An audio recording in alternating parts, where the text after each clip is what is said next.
Hello. Welcome everyone to Season 3. I always think it's Season 2, but it's Season 3 of UNGA. Week 1. Different start time now. But first, thanks to our sponsors, which is Genuine Gaming, Kwamba USA, Team WP, come on, I know this, Double KO Esports, and Chris's Clubhouse. Nailed it. I'm Luke, Nez, Killer Queen, and with me is a fellow Ed player who's been playing him longer than I have now.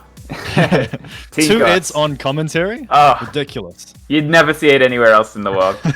I'm surprised they could get two of us in the same room. I know. We've only really talked once or twice actually, but I'll move back to the back of the queue so we can get started. Yeah, I remember it was during the... what do you call it? Gfinity qualifiers we played? Oh yeah. Yeah, I remember. Can't remember it at all. I remember. I got a good memory. Because I was like, because I'd always hear about you. Because, you know, it's like, oh, the other Ed player, you know what I mean? The New Zealand Ed player. It was always like I remember looking the Ed forums where you had a whole bunch of tech. And I was like, all right, let's cross-examine this. I got to pick out all the good stuff, apply it to my game. Oh, yeah. That's how I made those videos to begin with. That's how I made that stuff to begin with. I looked at all sorts of stuff and just took all the stuff I thought was useful. Oh, yes. Yomi, he actually plays Ed as well. He's a near Shadowloo player, I'd say. And playing the smarter Ed, Falke. This is going to be interesting. I don't know many changes that came in with Falke, but the only Falke I know is people saying. Yeah, she did. Right. Yeah. She has a pretty good answer to Akuma's approaches because, yeah, that uppercut hits the air fireball. It's not even a mix-up for Falke. Yeah. Which is... Ooh, I will say, I'm not sure how you feel about it, but I actually like this matchup as Ed versus Akuma. I think, like, Akuma still wins because it's Akuma, but, like, compared to most of the other casts, I think he does pretty good. It's more cozy than against Ryu Season 5. That's all I'm gonna say. Oh yeah, I can imagine. Oh, this is gonna be fun. Unscaled, yep, he needs that. Oh no! It's alright. Oh, I cannot believe he got hit by that. No. Oh. That's how you know he's an Ed player as well. That's alright. That was good. I mean, drops, but capitalized on it. Yeah. No, Yomi's not to be underestimated. He's a really good player. A lot of practice. Ouch. I like how he's handling the neutral. Pahnda is sort of relying on a lot of jumps, and Yomi's doing a really good job of just keeping him out, really. Yeah, his anti-airs are always very on point, and he is very much in control right now, which is surprising only because of how good Pahnda is. Yeah, Pahnda looks to be having a hard time. They got rid of anti-air jumps, they said. What was that? Oh, I mean, it's like a dive kick. I think dive kicks are to that rule. Dive kick boxes are a little sus with their boxes. If you check them out in SF5 diff, they are pretty much touching the ground with how low their hitboxes are. Oh, how the tables have turned! What a team! Yeah. We're always gonna see at least one when Pahnda's playing.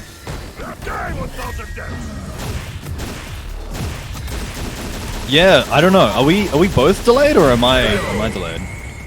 I'm a bit ahead of you, I believe, but I'm not sure where Sanctius is, so I don't know where the stream is. Right, but it'll line up next game. That's how it usually is. Trust me, I got a lot of experience.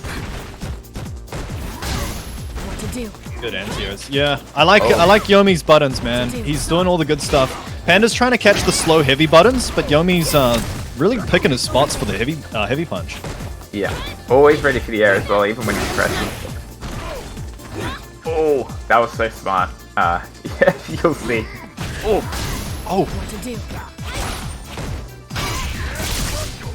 Panda. Yeah. I suspect Panda's going to be a bit more ready for the neutral jumps than that. He got away with murder with that dive kick in the corner. I know most Shoto mains will sort of walk forward and throw a mid punch out. And if the mid punch whiffs, the only reason it whiffed was because they did some sort of jump. So they've already buffered their DP, ready to go. Especially with V trigger, that's hard knockdown. Super risky neutral jump for Yomi to pull off there. Round one. Fight. Oh, look at that. We're probably lined up now. What are you on? 90? 90? 90. 89? Woo! Yep, 88, 87. Oh, that was a V reversal. Oh yeah, you're right. Yeah, I always do that instead. Do you do that? Do you do that when you do up kicks? Yeah. I've actually started incorporating it into my normal game now. So now it looks stupid, but there's some thought behind it, I swear. Yeah, when it hits, it's like, yeah, man, it's like I expected a delayed fireball. Oh. Panda has turned it around. Now Panda is jumping at all the right moments, and he's being patient. It's like the opposite of how the earlier games have gone. Oh, that looks sick. I've never seen that. That animation. The V-shift forced the activate. That was kind of smart. But I think, yeah. I still haven't wrapped my head around V-shift. It's a really interesting mechanic, and the thing about it is that there has to be thought behind it. You can't just do it and have it succeed. So that's why I haven't really used it much. Select it in blocks so much, I think. Oh, because of the input. Yeah, that's costly. And just like that, 1 round left for Panda to take the first set of the day. Ouch. Good DP. Yeah, I think Panda's feeling a lot more comfortable now. Oh. So the reason he is doing those the EX fireballs, I know they're getting blocked a lot, but he's trying to catch Yomi autopilot a upper, and upper is sort of Falke's upper is really narrow. So if he does a neutral jump fireball, he will actually punish it, and it's a free knockdown. So there is a reason why he's doing that. Oh yeah, and he can dash up like crazy after it. Oh, okay. Oh. Alright, you asked for some V-shifts. I think that's 2 pretty good ones we've seen so far. Getting a handful, yeah. The fact that it whiffed made the fireball come out anyway, and then Akuma could just follow up with the V-break. I'm wondering if he could do super there if he just let it fly. Yeah, there's some big brain stuff. Yeah, that'll be our first game. Can we get another Ed in comms? We'll Yeah. tell you where all the good psycho upper spots are. Because I saw 2 good ones in there. Oh yeah. Yeah, we could get Yomi on. Like I said, he plays Ed too. You can tell by those uppers. Hold on. Let me take I've a done look a at the travesty. bracket. I've chosen Cody as my favorite. That's not what it looks like. Get it. It's not what it looks like. Yeah, there we go. Up next. So good games. Yeah, definitely. Panda looking strong. Bit shaky at the start actually. Yeah. But that's because Yomi, you can't really underestimate him. I've seen a lot of really good players, well-known players, struggle against him like that at the start, and sometimes even lose. So. It's such a strange character as well. You rarely see a Falke. I'm pretty sure Yomi and Pepper Saint. Are there any other Falkes outside of that in Oz NZ? I think can't think of anyone else. Played her, for a while, but he's played a lot of characters, so I wouldn't count him. We do have a handful. Okay, it's definitely a rarer matchup. So even like Falke did get quite a considerable amount of changes in the patch notes as well. I think we might see more of her coming forward. And Akuma got a handful of. I mean, he got a slap on the wrist, but you know, Akuma only has 900 health. A slap on the wrist hurts more than most other characters, right? Yeah, that's true. And Seth lost health, didn't he? So he's like the lowest health now. 875. I think he's either 875 or he's 900 with him, but I think he needed it. That and the dive kick changes, he's still formidable. I'm hoping we get to see some of him. He just has crazy conversions in neutral. The dive kick was like what everyone focused on, but like he's still just like kind of like Kareem in a way where he can just touch you into like big damage and then Oki on top of it. I'd say the dive kick was the most BS thing about him, and they did trade it. They fixed up his target combo to be more convertible, so that forward medium punch is going to be more of a problem in neutral. But we'll see. Definitely. Kareen. Kareen. That's how you say it. It's not Karen. Kareen. What do you think? Alright. Kareen or Karen? Oh, it's Karen. She's gonna call the manager. Because her last name Kanzuki. You can't say Karen Kanzuki. Kareen Kanzuki. You know? It sounds nice. Let me tinko your manager. Oh shit.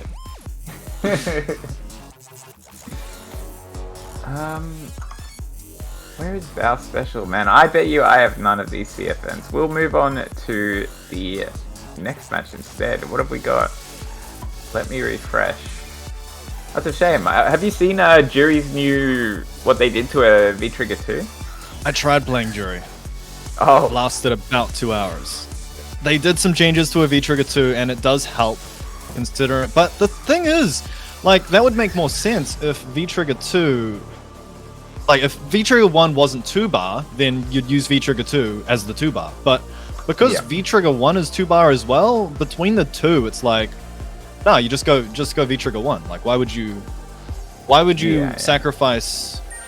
like, she gets a lot more conversions on V-Trigger 1, and she has way more pressure. Like, I feel like you're shooting yourself in the foot if you choose V-Trigger 2. But they did take a step in the right direction. They made the... I think they made the EX drain faster, and then they also gave her 3 charges as soon as she activates. So it's nice. But yeah. I don't know. It's not screaming at me. It's mostly nice as like a... I'd say like a... round closer even, and because like you said, you like, because a lot of it round enders when you're like really losing, you're like, oh, I'll just get a bit of meter, you know, it's fine. But if she like 2-bar activates V-Trigger 2 on you and just steals all your meter and then kills you, it's kind of like, okay. There might be some matches where stealing an EXDP might shock them. Yeah. For sure. But I can't get over the, like, just the V-Trigger 1 itself. Again, it would be an argument, I think, if V-Trigger 1 was 3 bars. But it's really, it's hard to choose that over it. It's sort of like, I don't even know who else to compare it to. It's kind of like, yeah, Cody's knife and pipe, actually. Like, if pipe wasn't so good, knife is actually not bad. But because pipe is so good, you can't use knife, like, just by virtue of it being so good. Pipe is ridiculous. Oh, this is good. Okay, so this is a fantastic showcase of 2 characters that got big changes in the patch. So Guile got some heavy-handed nerfs. His boom is depressive. And Sakura is quite... I mean, she got a lot of nice changes. A lot of quality. So her rushdown is going to be quite formidable. We'll see if Spaceghost can deal with it.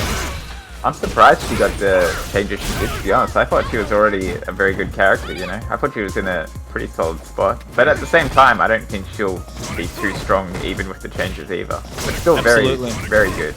I think that was sort of spicy changes, you know, for the Sakura players, just have something nice to play with. I think the down forward heavy kick changes make her corner pressure really good. Guile, yeah, he got the fireball changes. Not only that though, Sabat is -4. So...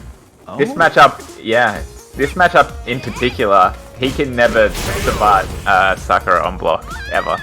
He has to be very, very careful with the spacing. He might be able to make it with the stand light kick, but that's one of the best 4-frame punishes in the game. Oh, yeah. Oh, cool. I love when people show me these follow-ups. I haven't actually seen most of them. I'm still trying to get it in my head to V-shift break, V-breaks.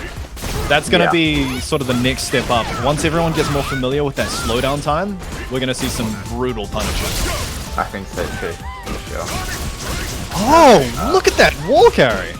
Yep. No rise. That's coast to coast.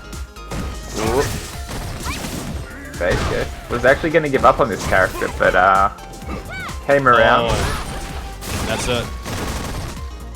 Ooh, yeah, Guile got an interesting change. A lot of his combos had like the flash kick hitting late, which takes away a lot of the upfront damage. So to mitigate that, his flash kick, I think either the first hitbox is wider, so it hits more often in combos, or the second hit just does way more damage. It's one or the other.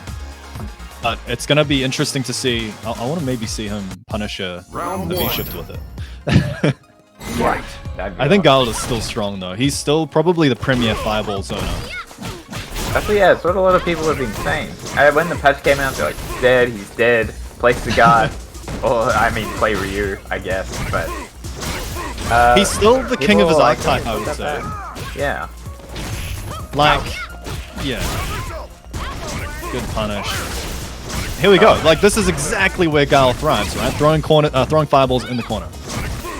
And you can see Thaz is having a hard time just finding a spot to get out. Oh, nice tech. Very late. Oh, that's punish. Wait, no, it's -2, isn't it? That's -2, yeah. Yep. Ooh. Interesting. So I wonder if he just did a reversal throw. That was a forward throw too, so it wasn't...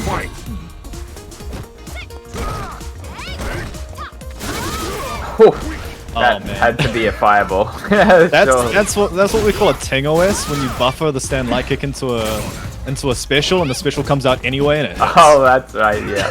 I am the worst at buffering lights. So bad. It's a lot harder in Street Fighter V now actually because there's a 3-frame buffer window, so you really need to practice that. The -2 situation. Yeah. Oh, okay. Yeah. All right. I see where they're playing now. That jab was a good check because I think he was going to back throw him again. Yeah. Oh, out of the corner, but a long way to go if he wants to win this round. So close to stun, one light kick. Oh, good activate. Oh no. Oh, that's an even better activate. That's a counter shimmy. He woke up with stand medium kick into I love doing that. V-trigger. I love doing that. Every time I fight Ken, Cammy, Nash, if they hit me with super, I will always wake up, crouch medium kick into hands into super. Every time. I mean, like the most obvious move is, oh yeah, let's just meaty throw him, and then you're like, wait, I could do this for the match. I'm gonna do crouch medium kick. Yeah. To catch that shimmy bait. Yeah, I mean, what's the worst? The worst that can happen is they meet you, but usually they'll just try to throw you, and taking a throw, whatever. Yep. As long as you don't die. But if you catch them trying to walk backwards, they're in trouble. Huge reward. But yeah. So Spaceghost didn't make it look like Guile got any nerfs. No, he's looking good. He's looking like he's playing a lot like how he always has. So all I'm saying is I heard booms were -2. But he never really threw out a non-spaced boom, and that's where they thrive, right? I think all of the booms that he threw out, was there a point blank one at all? I guess the biggest hit that Guile takes is that he can't do his jump in boom, mid punch boom, jab boom combo. Yeah. On block anyway. He was trying some in the corner that might have been minus, but I don't think they were because he had a fair bit of distance. Very like kind of controlled area. He wasn't like too close. I guess another thing that could throw off the changes is that the booms still have the same stop, like hit stop. So they feel the same as they did pre-patch. Yeah. It's kind of like when they nerfed Bazooka Knee. I think it was nerfed in Season 2 or 3, but it still felt like the same Bazooka Knee because of the hit stop being the same. Yeah. Yeah, I don't know. We'll see how he turns out.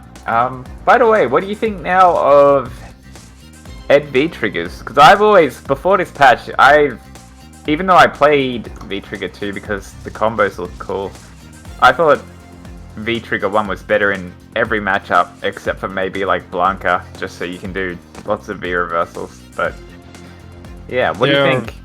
I've used both, and I use both V-skills and I use both V-Triggers, and there's particular matches you want to use both of them for. So V-Trigger 1 is not exclusively better. It's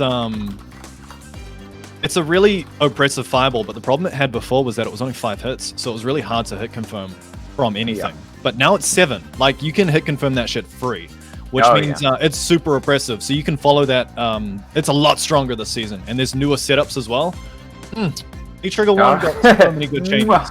It's got so many good changes. Yeah, it's so much utility already as well, like round closer or like getting pressure off of you and stuff like that. Even just in wall carry as well. And a lot of good conversions. The only problem is some characters it's really hard to get out. Like against Chun-Li, she can EX kick you anywhere on the screen. I think Balrog's the same. He can just EX dash straight and your V-Trigger means nothing. Yeah. So some characters you can't really use V-Trigger 1 at all. That's where V-Trigger 2 comes in. And V-Trigger 2 is your standard install V-Trigger. It's fantastic as well.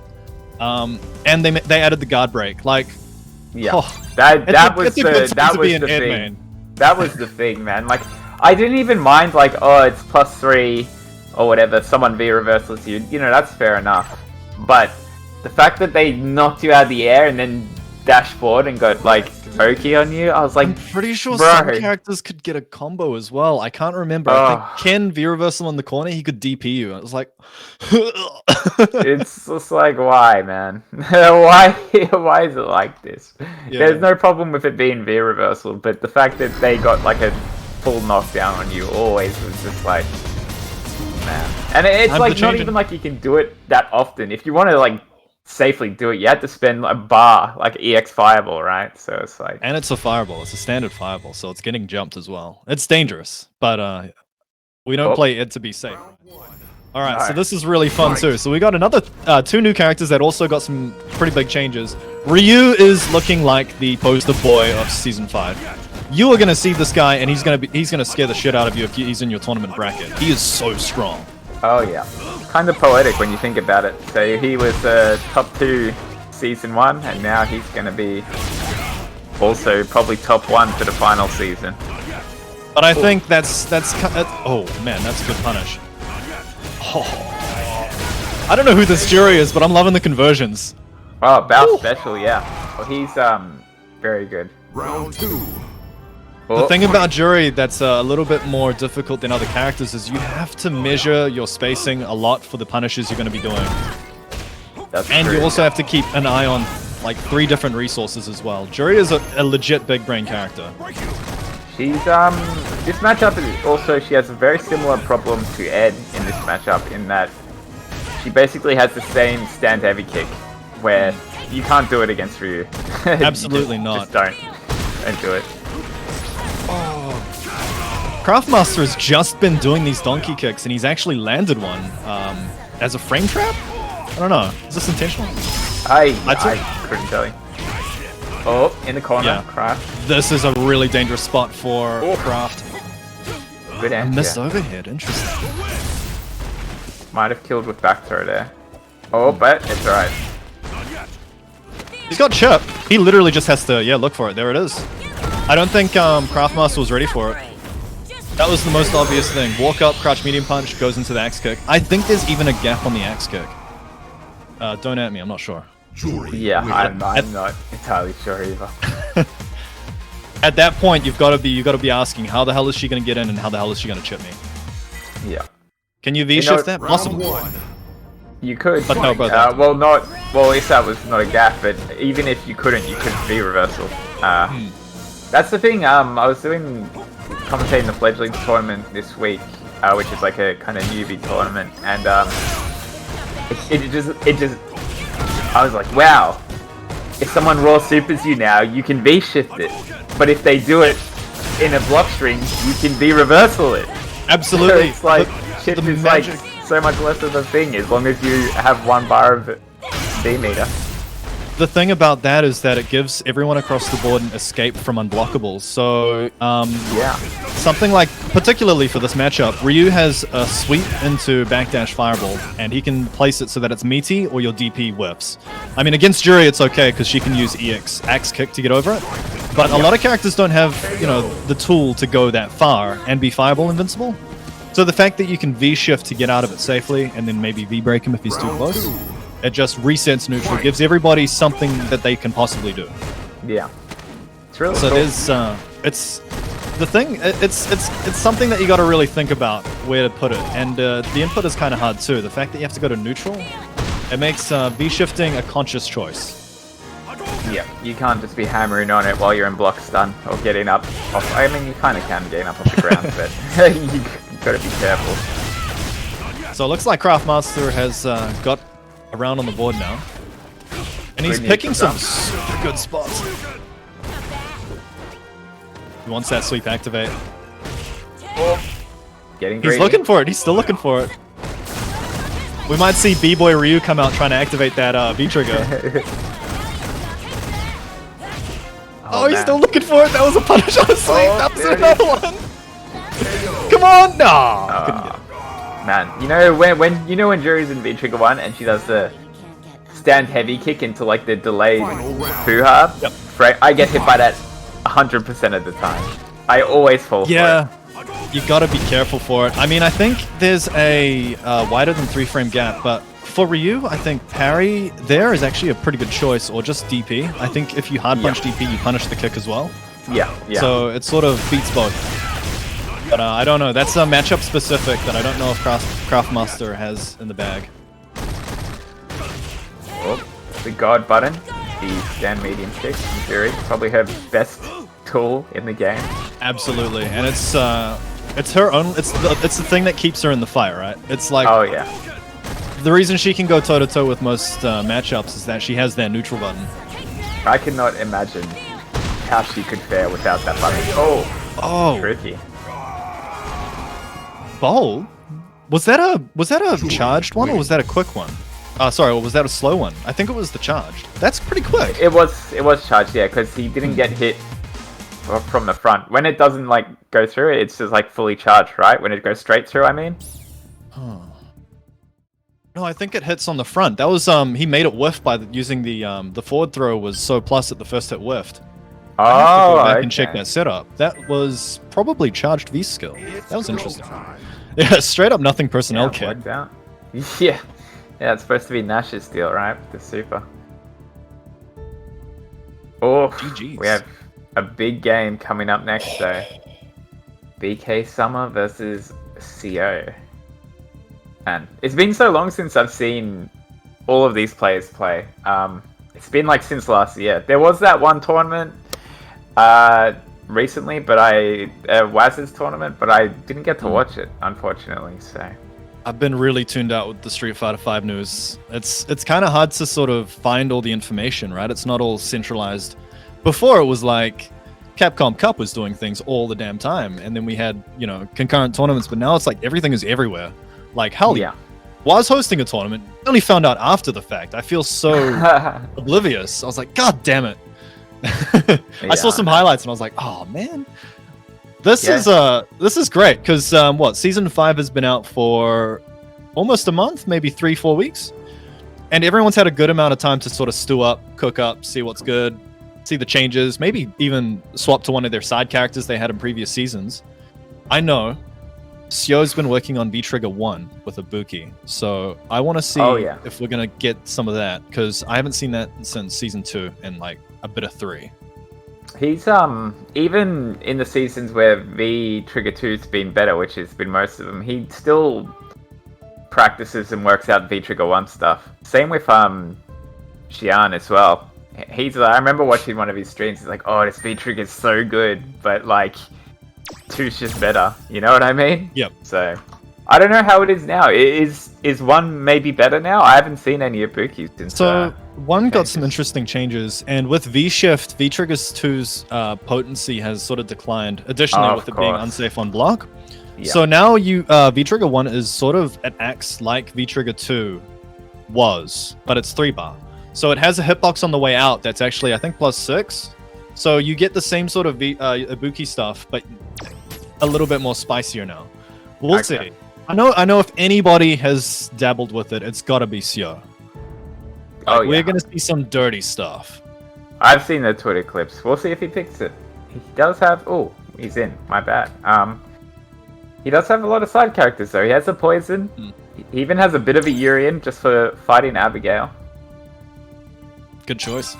Urien's actually really good this season, too. Yeah? Is he... I'm not even sure what they changed about him. What are the major changes? If they actually nerfed him a little bit, but he was reputed as top 1. Yeah. In the last year, because everyone had them on the top of the list. The big change he got was that his Aegis, if hit meaty, doesn't come out anymore. So that's sort of like a normalizing change. It was kind of busted that he had that to begin with. But outside of that, he's fairly untouched. I think they nerfed his V-Trigger 2 Fireball as well, because it was a bit oppressive and hella plus. It was better than Guile's Fireball and quite easy to charge as well. Yeah. So he's still good. He's still really good. Just not as UNGA. Still fairly bunga though. And there it is. V-Trigger 1. Devil. V-Trigger 1's out.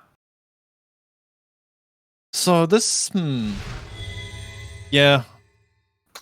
V skill one as well from Round 1. BK. From Urien. Yep. Oh, interesting. Why would he go for the armor? It can be good to deal with EX kunai if you have no EX to do an EX headbutt. You can do like a regular headbutt anti-air. I guess he doesn't even need the fireball here. Oh. V trigger is 1, all stocked up. He's looking for it. Oh. That's gonna be it. Let's see what he's got. Oh, sneaky overhead setup. Now it's Sio's turn to block. Nash is out, gets the jab. Oh. That's it. That's it. The classic Ibuki. Ibuki more than any other character will cross you up in the corner and put herself in the corner because she can do so more than anyone else from that position. She can go overhead you to catch your throw. She can do a kunai dump and go back over. Or she can just melee you or throw you. Another very interesting thing that she gets against Urien is she gets a 110 damage instant overhead with light punch mid kick combo. That's only against tall characters, so that was actually a 5-way mix on death. Yeah. Oh, wasted a bar there. Final round. That was a really good kunai check. Oh, no throw. Oh, good interrupt. I would be too scared to there, but he probably knew that he didn't have the spacing to make that plus. Oh, big jump. Yep. He's getting so many conversions off jump-ins. And it's hard for Urien to anti-air at that range. I mean, if the Ibuki jumps over, really the only thing you've got at that point is jump back jab. And it's probably too late. Yeah. One more. Nope. No, straight through. Alright, that was a very fast game, but it was also very close as well. Yeah, a lot going on. It's kind of hard to catch it. Sio managing to get a lot of the jump-ins, but I mean, BK just capitalizing. When he gets that hit, half your health is gone. Yeah, a lot of the time. Getting the big conversions, big conversions. Really dealing with the pressure as well. He knew when to interrupt, and he knew when to EX headbutt as well. I don't think he's messed up in either of those situations here. Oh, look at that counter hit combo. Oh, this is, yeah, this reminds me of when I used to play Urien when he was the most busted in, like, Season 2. Oh! That actually would have been a special counter hit as well. Right, yeah, it's like the falling state. Yep. Yep. He was, I could guarantee he was ready for it. Oh my god, that's super smart. I like what he did. That's a, what, 7-frame heavy, and Sio was looking to crouch medium punch kunai for the activate, so that was a really smart space trap. Yeah, wins on the priority if they go on the same frame. Oh, which seems to be the case because of the spacing.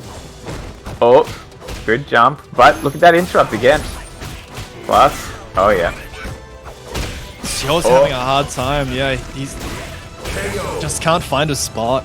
He didn't get to activate at all. I guess that's the problem with the 3-bar V-trigger as well. We saw one bomb and it got blocked in the first match, and that was it. I think Urien is sort of the heavy hitter where he can just cull you before you even get a chance to throw that activate out. Oh yeah, hard to kind of, like, a lot of Ibuki stuff is a lot of side swaps to kind of switch you up, so even if you do want a reversal, it kind of messes you up, but Urien, of course, down charge. 13-frame EX headbutt. Just gotta find the spot. And yeah, because of how delayed it is. To be honest. Yeah. No, he did quite well there. So, BK moving on in winner's side. And next up, we will see, I believe, it should be our Capcom Cup qualifier, Rumours the Ghost. Yep. Against Finalblast. Alright, let me get my notebook out. I need some Cody stuff. Oh yeah, that's right. Yeah, you had Cody on your. Alright, hey, I'm taking notes. I'm taking notes. He's stuck with it. He's been playing Cody for a year? Yeah, since the last season patch where Birdie got hit pretty hard, Kicked down. which I'm glad for because I think I hate him more than any other character, to be honest. Dude, that's an Ed bias. I know. Nothing pisses an Ed main off than a rolling can. Okay, that's definitely an Ed bias. I think some characters were okay with Birdie. Us Ed mains, though. You could like stand heavy kick over it sometimes. They'd get kind of surprised by it, but I always hated that matchup. Camzace is in the chat. He knows how much I hate Birdie. Even when he's not that good anymore, I still don't like him. Yeah. I like watching him. I'll watch him. But that's like, I'll watch G. G's really fun to watch. I don't want to fight it ever. I mean, hold on. G got some pretty tasty nerfs. I know. He's actually more of a normal character. Dude, I think the biggest thing that hit him was the fact that throw scales as 2 hits now. Actually, Urien got that nerf too. So comboable throws are significantly weaker. Well, that's good. That's very good. I before this season, because they nerfed his fireball pretty hard, it was so hard to V-skill 2, Ed V-skill 2 through his fireball, like last season. And before that. I don't know what it was. It's easier to go through Guile fireballs. But now, it seems to be not so bad. Oh, new costume from Rumours. Usually he's rocking the red nostalgia. Finalblast playing that neutral. He already absorbed a fireball and crouch medium punch anti-ed twice. Look, he's just taken that bar. He's almost got full V trigger and he's barely been touched. And he hasn't even... There we go. That's the first kick he's done in neutral. I can't even remember the move. The Nice. Scythe, Sonic Scythe. Scythe, that's the one. Yeah. I can't believe it. It's been 5 years. It's been 84 years since I've seen. I don't even remember his name. Nash? Nash. Yeah. Charlie? Charlie Nash? Charlie Nash? Impressive. Like, this is really hard for Cody to get in on. And Finalblast is handling the neutral insanely well. Yeah, he's Cody... a very good first player. He had that. Yeah. Oof. Rumours having to lean into using more of the V-skill evade to try and find a spot, but I mean, Finalblast is barely biting. Oh, that was weird. He could have... Ooh, yeah. Here we go. Rumours finding a spot now. That's a punish. That's a punish, yeah. Very nice. Now, Finalblast is one touch. He's got to be looking to build that V-trigger as well. Nope, just V-shifting out. Yeah. 3 V-shifts in that round from Finalblast. They were mostly good as well, but yeah, didn't have anything for a comeback it seems. It's kind of funny because neither of these characters are rushdown characters, and we're getting like 50-second fights. I know. Which is unusual in Street Fighter V, but yeah, it's happening. Look at this patience in defense. Finalblast copping 5 crouch medium punches? Big conversion. Oh, that's I the like thing the though. idea. When Cody hits, he hits hard. Oh, you're gonna have to guess. Hype is out. Ouch, ouch. Ooh. GG's. Yeah. Was that a punish? I think that's a frame 1. Unless they changed Nash, he's fully invincible in his V reversal. He's the only one they left. If they changed it this season, then it was a punish, but before this season, he was the only character left that you couldn't punish his V reversal when it was like a side swap. Fully strike invincible. Yeah. Round 1. I do remember Daigo using Fireball to try and punish that weirdly in season 1. I'm just so out of touch. I'm so out of touch with Nash. Yeah, it shows that Rumours is just he knows when he can advance. This is prime Rumours right here. And Finalblast is terrified. It's a good ranges to jump as well, because Nash, his anti-edge is very specific. Wow. That was interesting. Strange interaction. There's the activate. Ooh, Final Blast always be reversing out of those activate situations as well.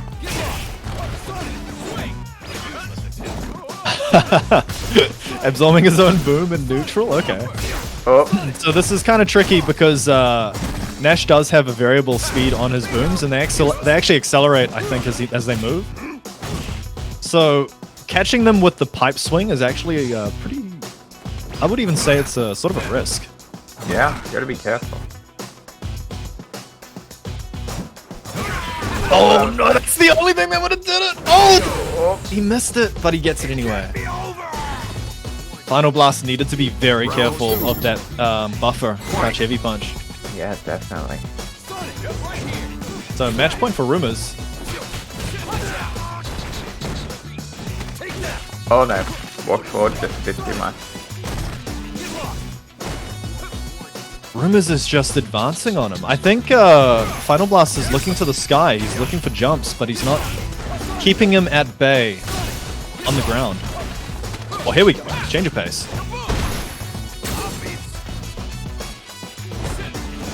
Stuck in the corner here, but... Yep, there we go. And he's out. I'm not sure if we've even seen a V-trigger from Nash in this set. I feel like it's all been used on shifts and reversals, right? I think on record we've got 3 shifts and 3 or 4 reversals already, so yeah, not a single activate. But I think that's not a bad spend. V-shift against Cody is well, it's just back to neutral, right? And you would hope that Nash could beat him in neutral. Yeah, yeah. Although Nash, with Meter, oh, very nice, very nice.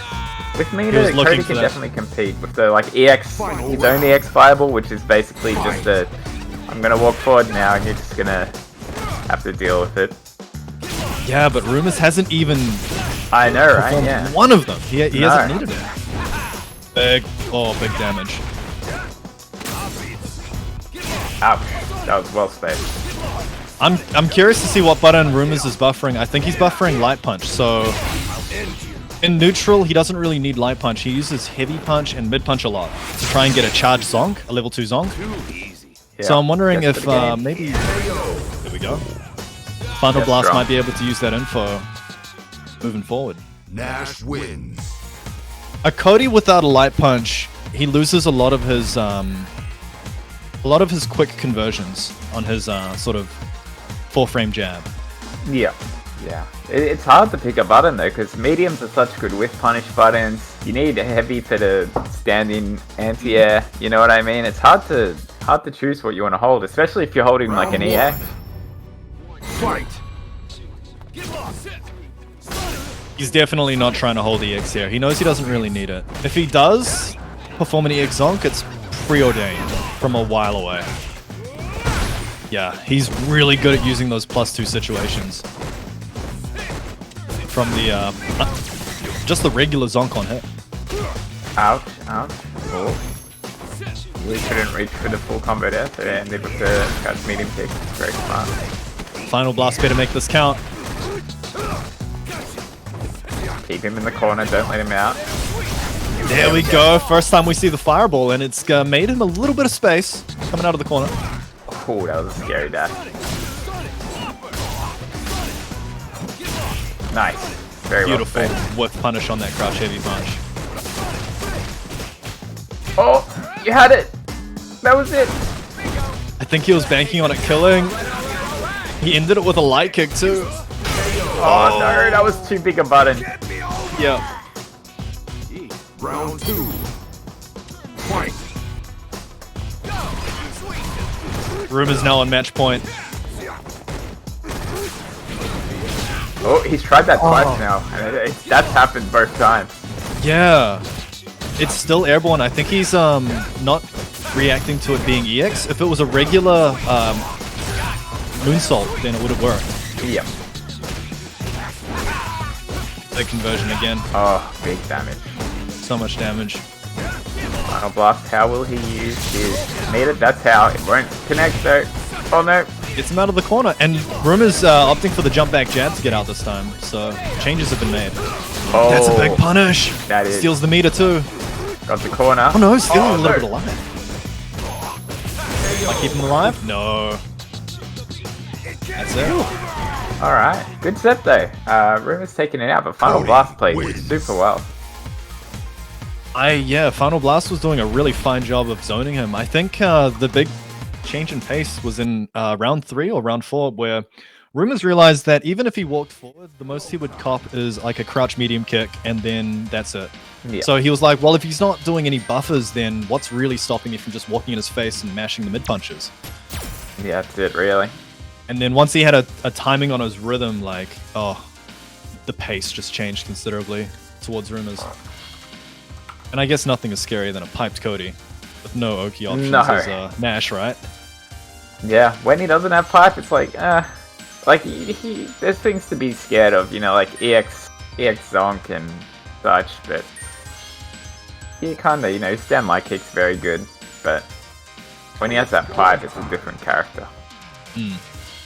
Much like Colleen. I liked seeing his, he started bringing out the, what are they called? The blade kicks more often, the mid kick one a lot more. And it caught the pipes normals out quite a bit. Yeah, I noticed. The Cody conversions are always going to be pushing the late 200s if he has a charged zonk, and that's pretty much I think he hit 4 of those charged zonks from just a stray button, and like it adds up. Like that's a full bar of damage on 4 of them. So GG's. Yeah, good games. Up next we have your boy Camzace against bksama. Still in winner's side, both of them looking for a spot in winner's side top 4. Oh, so we will see. Me. And thank you too. Oh, I'm curious to see who these players use. They could we'll see. I mean, BK will, I think for sure, be Urien, but we'll see who Cam uses.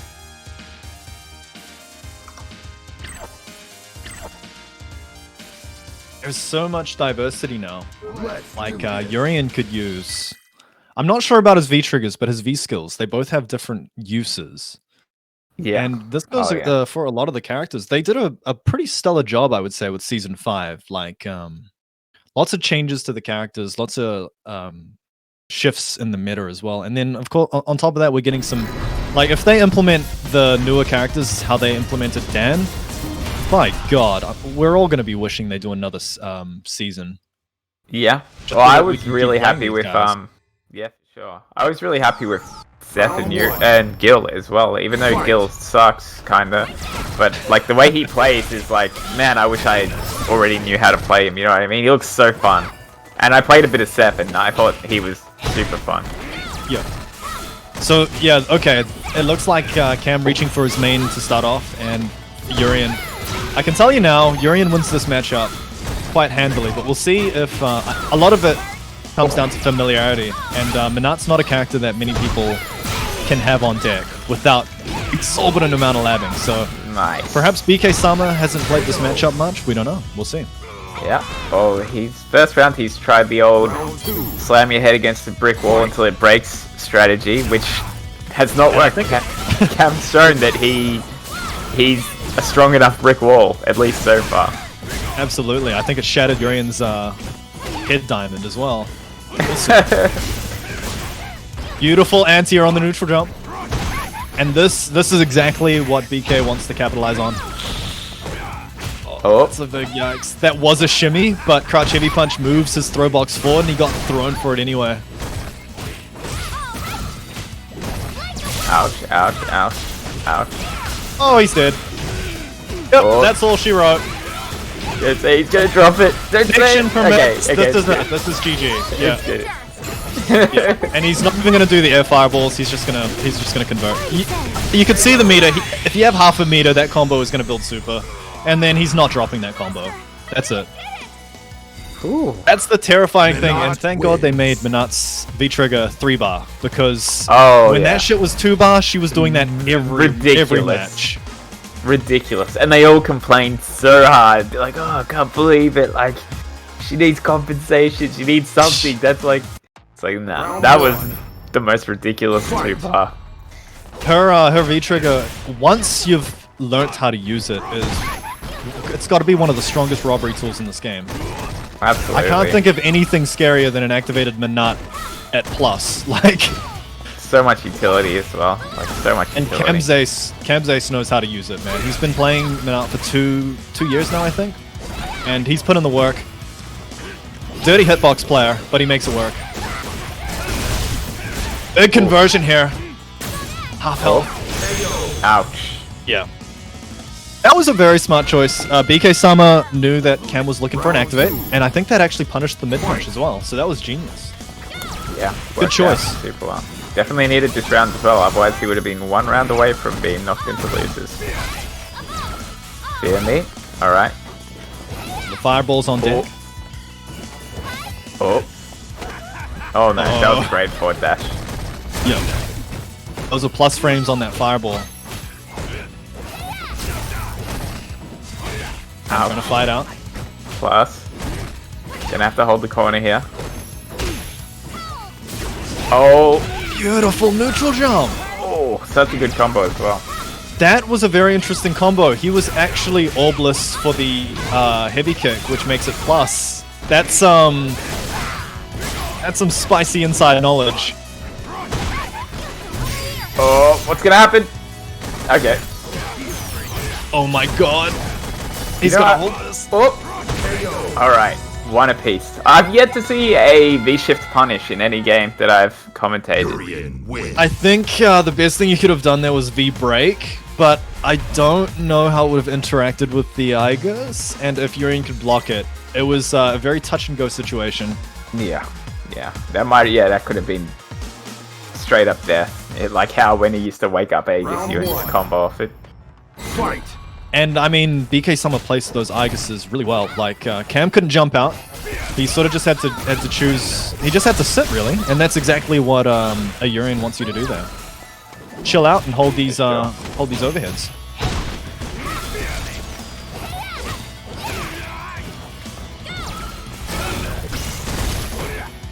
Gets in with the fireball. I see it absorbs it. And this is the corner. Oh, +2.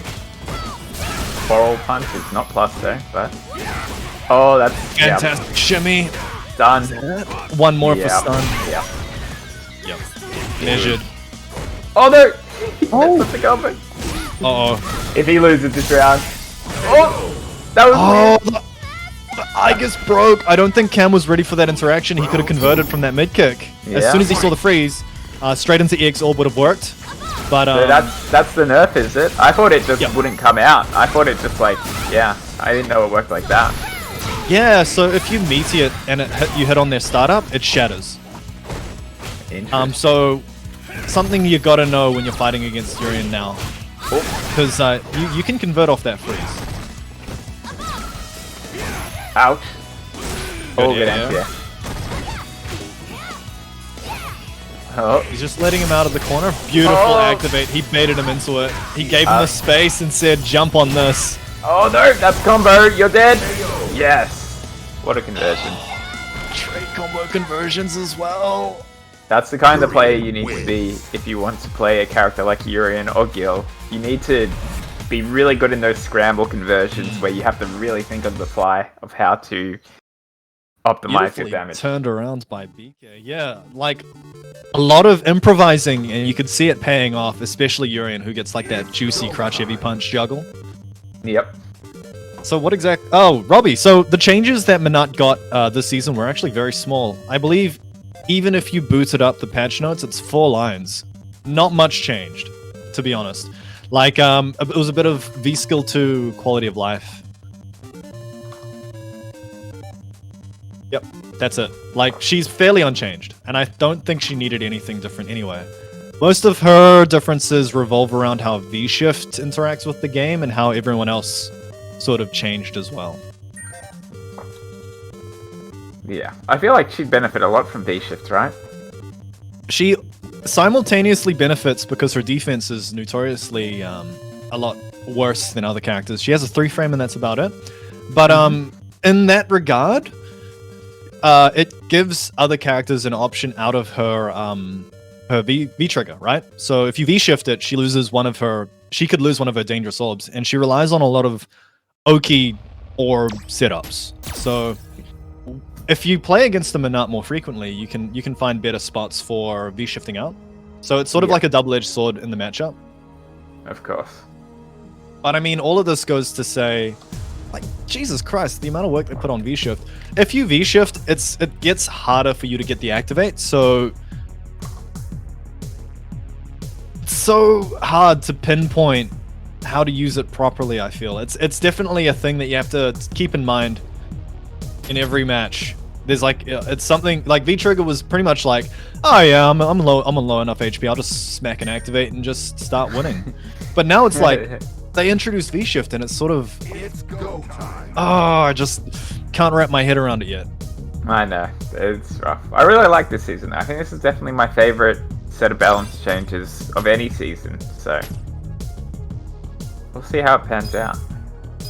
I don't even mind Ryu being very strong, even if he's a bit dumb. I mean, just you wait until you have to play one. Yeah, you're probably right. Alright, but up next, Rumours and steVeo. steVeo actually a more OG Cody player than Rumours, but he might be playing Kage, so we'll see. Don't know what happened with Kage, but I know it got better, right? Yeah, that's what I've heard. I've seen some stuff as well. He's got some crazy new combos. Like, they made his Tatsus do all kinds of stuff. When he throws his air fireball, like instant air fireball, it still can hit you while you're on the ground now, which is really useful. Like the EX version. He got a lot of cool little things that made him a lot better. And yeah, it's going to be Kage. Alright. Interesting. Dark training stage. This is kind of terrifying. I feel Cody really lays on the damage quite quickly, and you're playing a low-life character. We'll see.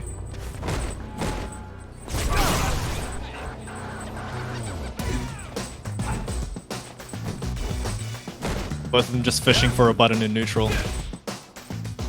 Oh, and there we go. Good walk forward by steVeo. Made the buffer come out. Ouch. Oh no. You did not want that. Oh yeah, he can combo lights into EX Tatsu now as well. He didn't used to be able to do that. And that's a lot of damage in Oki off of just a light confirm, a low confirm. Yep, yeah, because he can do heavy Dragon Punch, which gives him a bit of Oki. Yep, that's it. Oh. Jeez, it actually carried him 3/4 of the stage. He's already in the corner from 2 combos. Oh, don't jump. Yep. Well scouted out. He gave him the space to jump. Round 2. Fight.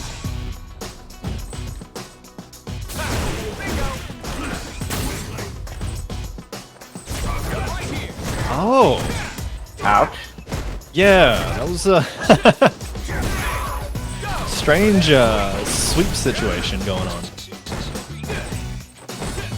My goodness. Oh, that was almost sick.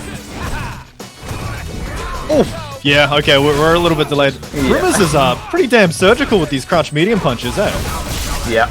Oh, yeah. And you know for a fact he's going to confirm one of them. Yeah, for sure. Oh.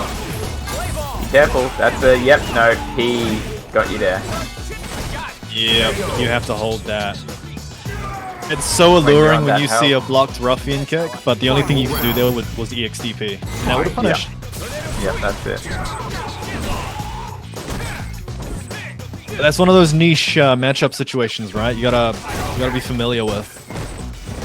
Punish that. Yeah, very nice. Could have got the stand heavy punch. Stand heavy punch punish there, sorry. Great interrupt into the corner. So I'm noticing he's using a lot of Kage's dive kick, but it's not particularly strong against Cody, right? Not with that stand heavy punch. Right. Oh, big. Huge conversions. This is kind of just reminding me of Street Fighter 4 Evil Ryu, where you sort of blank out after you get hit by one medium. You're like, oh, okay, all right. So look, I'm just gonna go grab my tea. I'll come back 30 seconds later. Could you just tell me how much meter you've spent?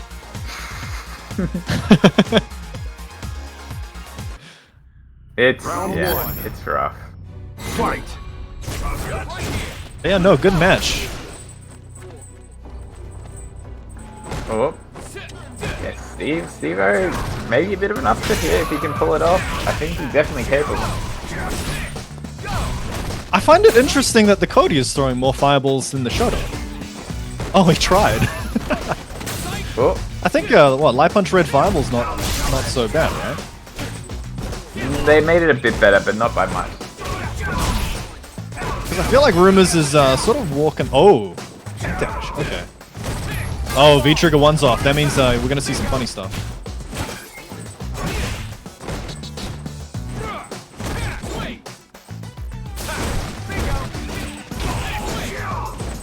Making the sweep safe with V-Trigger swing. That's interesting.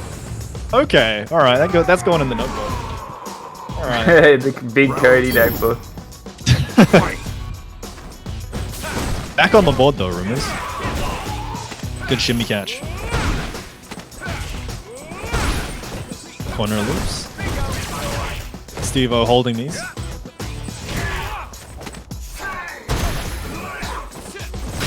Oh, big crush. That was the best punish for that spacing, I think. Good call by Rumours on that crush counter heavy kick. Ouch, that was weird. Weird interaction. Yeah, trading with the V-Trigger, huh? Whoa. Oh no! Right idea. Didn't work. Right idea, but Cody's fireball is a bit more unique than others. Cody It travels really slow, so he actually just jumped yeah. into it. If it was any other fireball, like a Ryu, that's definitely something that comes down to matchup. If it was like Ryu or Guile's fireball, sure, but Cody's is like... That's a snail. Masked as a toothpaste cyclone. Round 1. Glacial. Fight. Oh, careful. Oh my goodness, look at the health melt away, that was meterless. He's one away from stun, has to be reversal.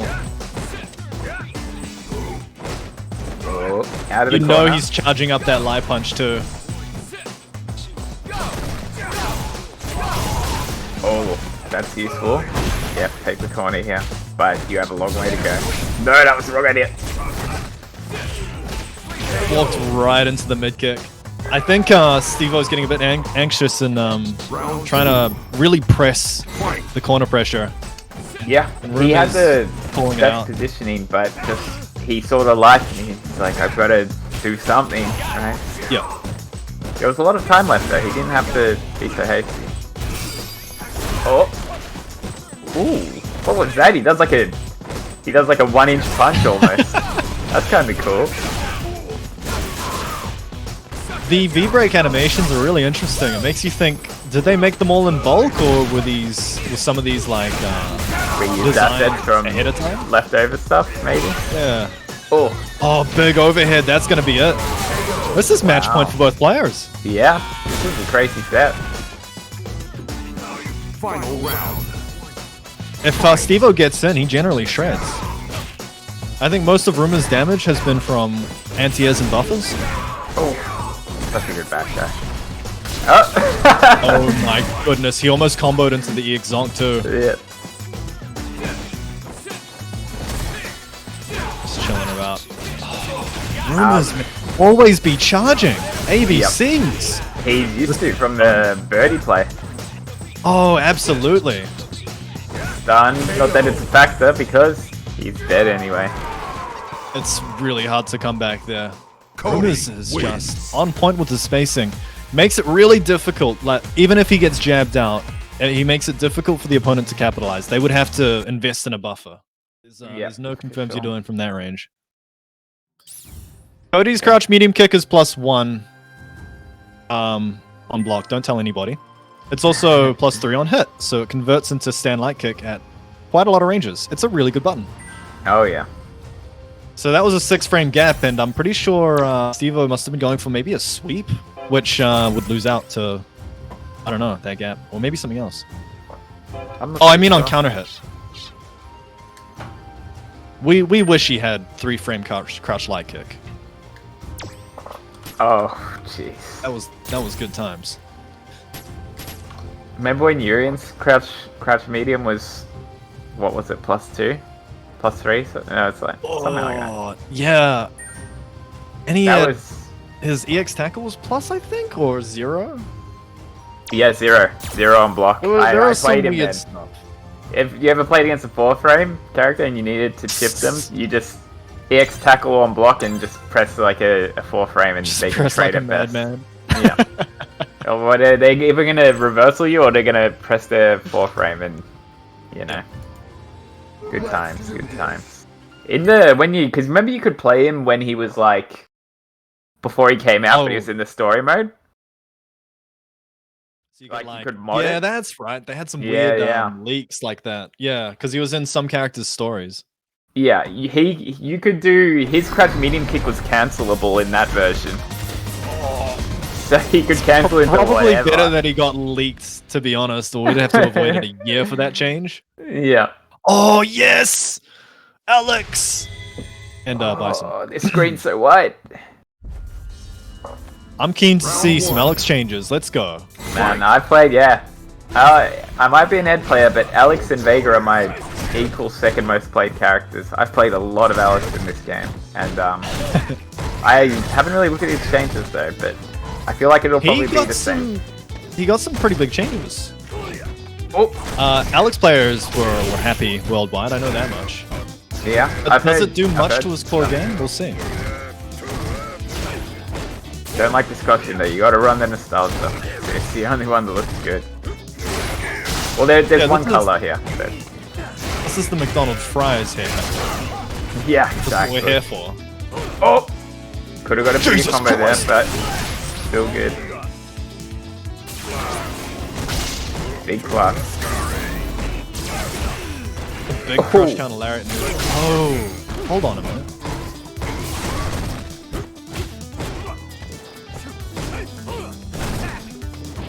Yeah, Oh, Isseddia. command grab. He's got a Ouch, guess. that hurts. I think that was cross up. Well, Well, I'm gonna watch the replay. That was a cross up. That was a cross up. Fight. All right. Take note. Command grab, Ouch. dash forward, dash back. This still looks terrifying for the Alex player, man. Oh, nice. Yeah, this was such a brutal matchup. I remember. This has always been really hard for Alex. I like how Somniac is notoriously known as the turtle, but like If he all I doesn't see need is to, up forward. he won't. No, yeah. If you show him that he can do whatever he wants, then he's not gonna play the usual style. Oki here. Yep. make it count. Could have got a that's forward it. heavy punch. Oh! Wow. The stun gun from down Yep. under for the game. Ooh. Alex, designed to be the highest stun character in the game, although I'd say Final round. Deku's probably a bit higher. But you never. That's that birdie dolphin dive, man. They never suspect the stun gun Nope. headbutt. If you get one hit stunned by Alex though, like, you are eating so much damage. Oh, yep, I remember that. I remember that from season 1. Still the same. Ouch. Yeah, tell me that's fair. it's not, but... We gotta write a eulogy for frickin' Alex's funeral. Oh, that's so painful. I have PTSD about that exact situation playing Alex. EX me into the invisible frames of Devil's Reverse. Oh man. I'm sorry for your loss. Yeah, see, you know, it's been so many years, it's been like 5 years, but you never forget. It's always there in the back of your mind. And now God Isseddia damn. will know that pain too for the rest of his life. The worst part is, because nothing's going on the screen, but like, Fight. you know, the Alex player is just like, yeah, nailed it, and then Yeah. and then he comes down with the Devil's Nope. Reverse, and you're like, oh no. Oh! So, are there any aspects to this fight where Alex sort of wins? Because it looks like Bison's doing everything Alex wants to do, but better. Not Even really. command grabbed him better. Maybe if you get some big combos that aren't command grab related, where you can kind of get a bit of Urki. But otherwise, I feel like you lose in most places on the screen. And if Bison's on you, like, good luck. You got a 4 frame. He's so oppressive. Like, a lot of Alex's stuff is designed to be slow but far-reaching, but Bison's at around that mid-range where he's just chucking mid-kicks out. He's going to interrupt whatever big heavy you want to chuck out. Yep.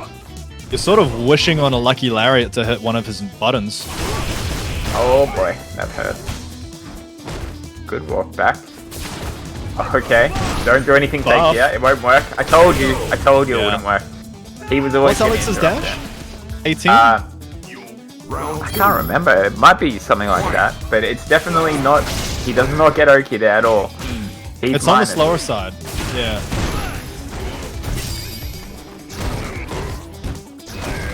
Might be 19. 18, 19. Yeah, dash after command grab is one of those things that. Oh, that's beefy. There we go. That's what we want to see this season. Man. Oh. Tried to do it again. That's the thing, right? V-Shift does help against Bison's slower buttons, but notice Somniac is he's been reaching for the mediums, man. He's barely been doing much. I've seen what 2-3 down forward heavy punches. No heavy punch, no stand heavy punches, just mediums pecking away. That's it. And yeah, he seemed pretty ready to not necessarily punish V-Shifts, but to get out of the way at least and not get punished himself. Other than that one really nice command grab. But oh yeah, go ahead. Yeah, like even though Alex got a decent punish off of it, it ended up with what? 100 and something damage, and then that was it. Like, yeah, no Oki because it's Alex. Yeah, a little bit of chip on the elbow, and then back to neutral we go. But yeah, we will be going to a break now. I will be leaving. It's kind of poetic in a way, much like how I stopped playing Street Fighter and you carried on the Ed mantle while I've been gone. You will be carrying on past this break with Tom Scott. So. We salute you. Thank you for joining us. Yes, it was a pleasure. I'll catch you guys around. And yeah, we'll see you after the break. Catch up.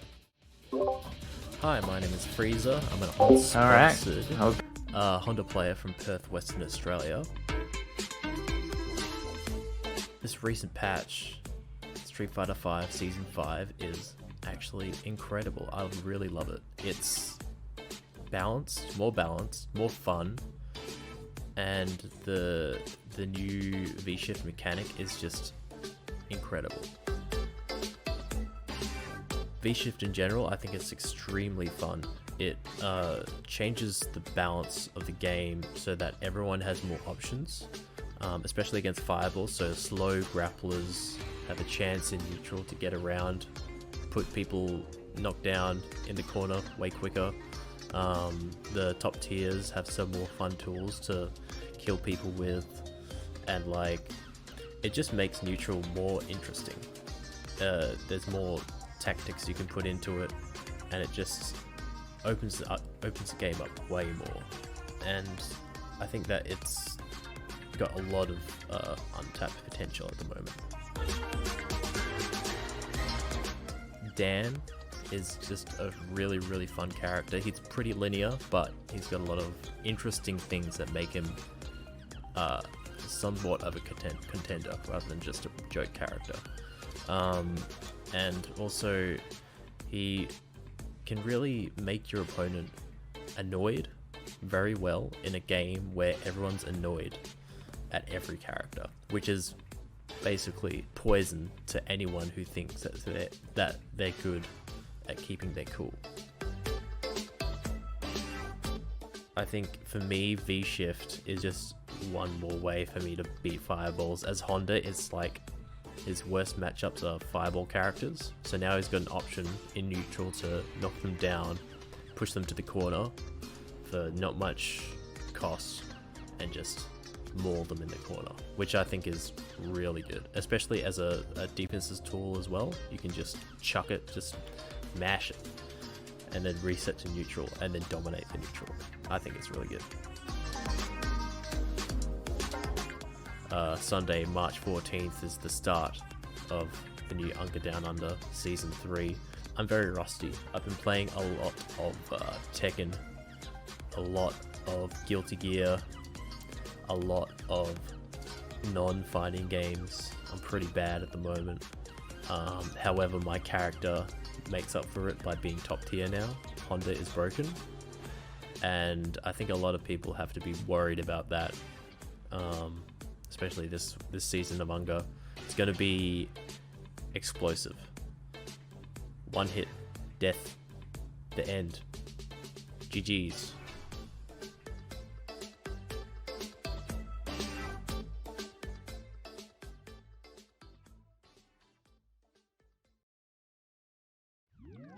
Hey, this is Ghost Ships. I'm a Bison player from Auckland, New Zealand, and I play Street Fighter for the Timberboys. I think it's pretty decent. I think a lot of the low tiers that needed some buffs got the help that they needed, and some of the high tiers got toned down in ways that they definitely should have. What do I think of V-Shift? I think V-Shift is a pretty good implementation. There's a lot of scenarios that V-Shift can beat, and there is counterplay to V-Shift, which I'm very happy about. All in all, it's a decent defensive mechanic with ways you can play to work around it. So, very welcome addition. I'm very well known for my V1 usage, but if I lean into using V-Shift more often, obviously I won't be able to use it as much. But I'll try and look into using V-Shift to maintain a life lead as opposed to a desperate get off me tool, I think is how I'll probably use it. I haven't really been practicing too hard, if I'm being completely honest. I'm heading into my second year of uni, and things are starting to pick up a bit. So hopefully I do okay when regular tournament season starts, or online tournament season starts. And that'll be the launch of Season 3 of UNGA, which will be happening on March 14th. So catch me there.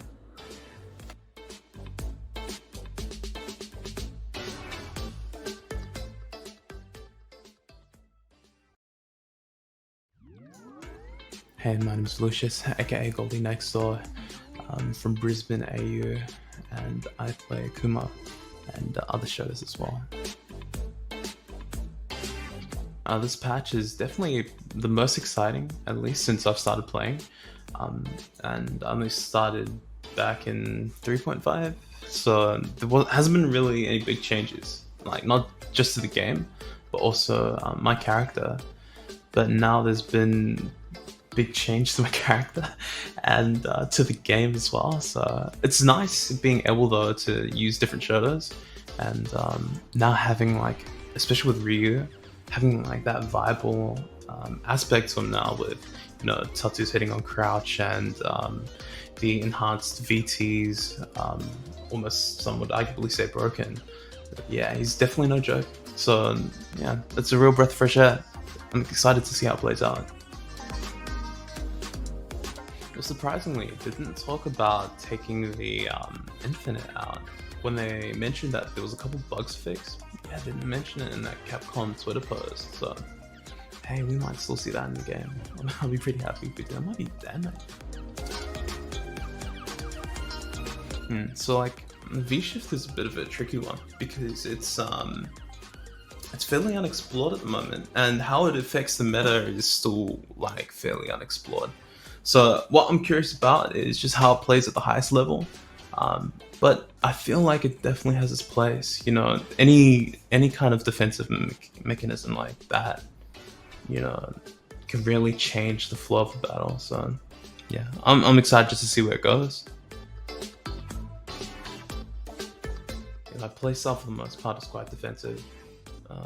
Dropping Akuma this season to main Ken and Ryu. So the playstyle has been something I've been thinking about a lot lately. being a defensive player, I've become quite prone to suggestion. So when an opponent shows quite a formidable offense, it's quite easy to take baits and take techs as a defensive player. So I'm looking to make a more dynamic and stubborn approach to the decision-making process this season. I'm really looking forward to UNGA. It's a lot of people have been hush-hush. They've got a bit of rivalry to settle. There's a bit of bad blood, so I'm kind of keen just to see how that plays out, as well as see how I'm going to do this season. New characters that I haven't really taken much of the tournament. Taken Ryu a couple times, but yeah, it'll be good to see how we do this season. Really looking forward to it.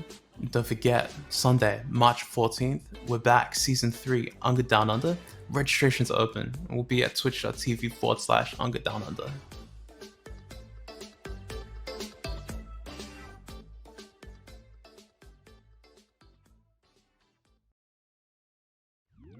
Hey, I'm Luke, also known as Nez or Killer Queen. Most people know me as the guy who played Ed in Australia. I really like it. I really like the latest balance patch a lot. I think it's shift the neutral, or it's shift the meta, I should say, to a style that is a lot closer to what is my ideal version of what Street Fighter should be. It's still, I wouldn't call it ideal Street Fighter, but it is a lot closer, and I like the changes a lot. I like the new mechanics, I like the balance changes. I think it's really drastic in a lot of ways that I think makes the game a lot more fun and refreshing. I think the V-shift mechanic is really great. It's definitely what the game needed. Not only did the game need more defensive mechanics, but there's also a lot to be said about a mechanic that everybody has access to, that works the same. And I think it's a really good addition. I think the character that benefits from V-shift the most, I thought about this for a while, and I'm fairly certain it would have to be Dhalsim. I think Dhalsim has a hard time in a lot of situations defensively. Not just, there's a lot of characters that don't have reversals, this and that, but because of how his jump is and such, I think he has a really hard time, or he did. But now I think this will help him more than any other character. Season 3.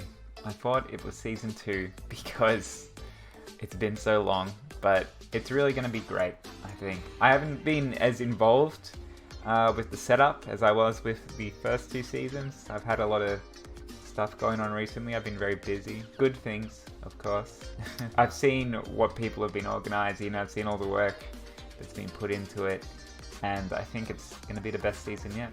It's going to be fun to commentate when I do. It's going to be fun to watch when I don't. Season 3 starting March 14th. Registration is open, so make sure that you get in. Lots of cool prizes. If you don't join, make sure that you at least watch, because it's going to be great.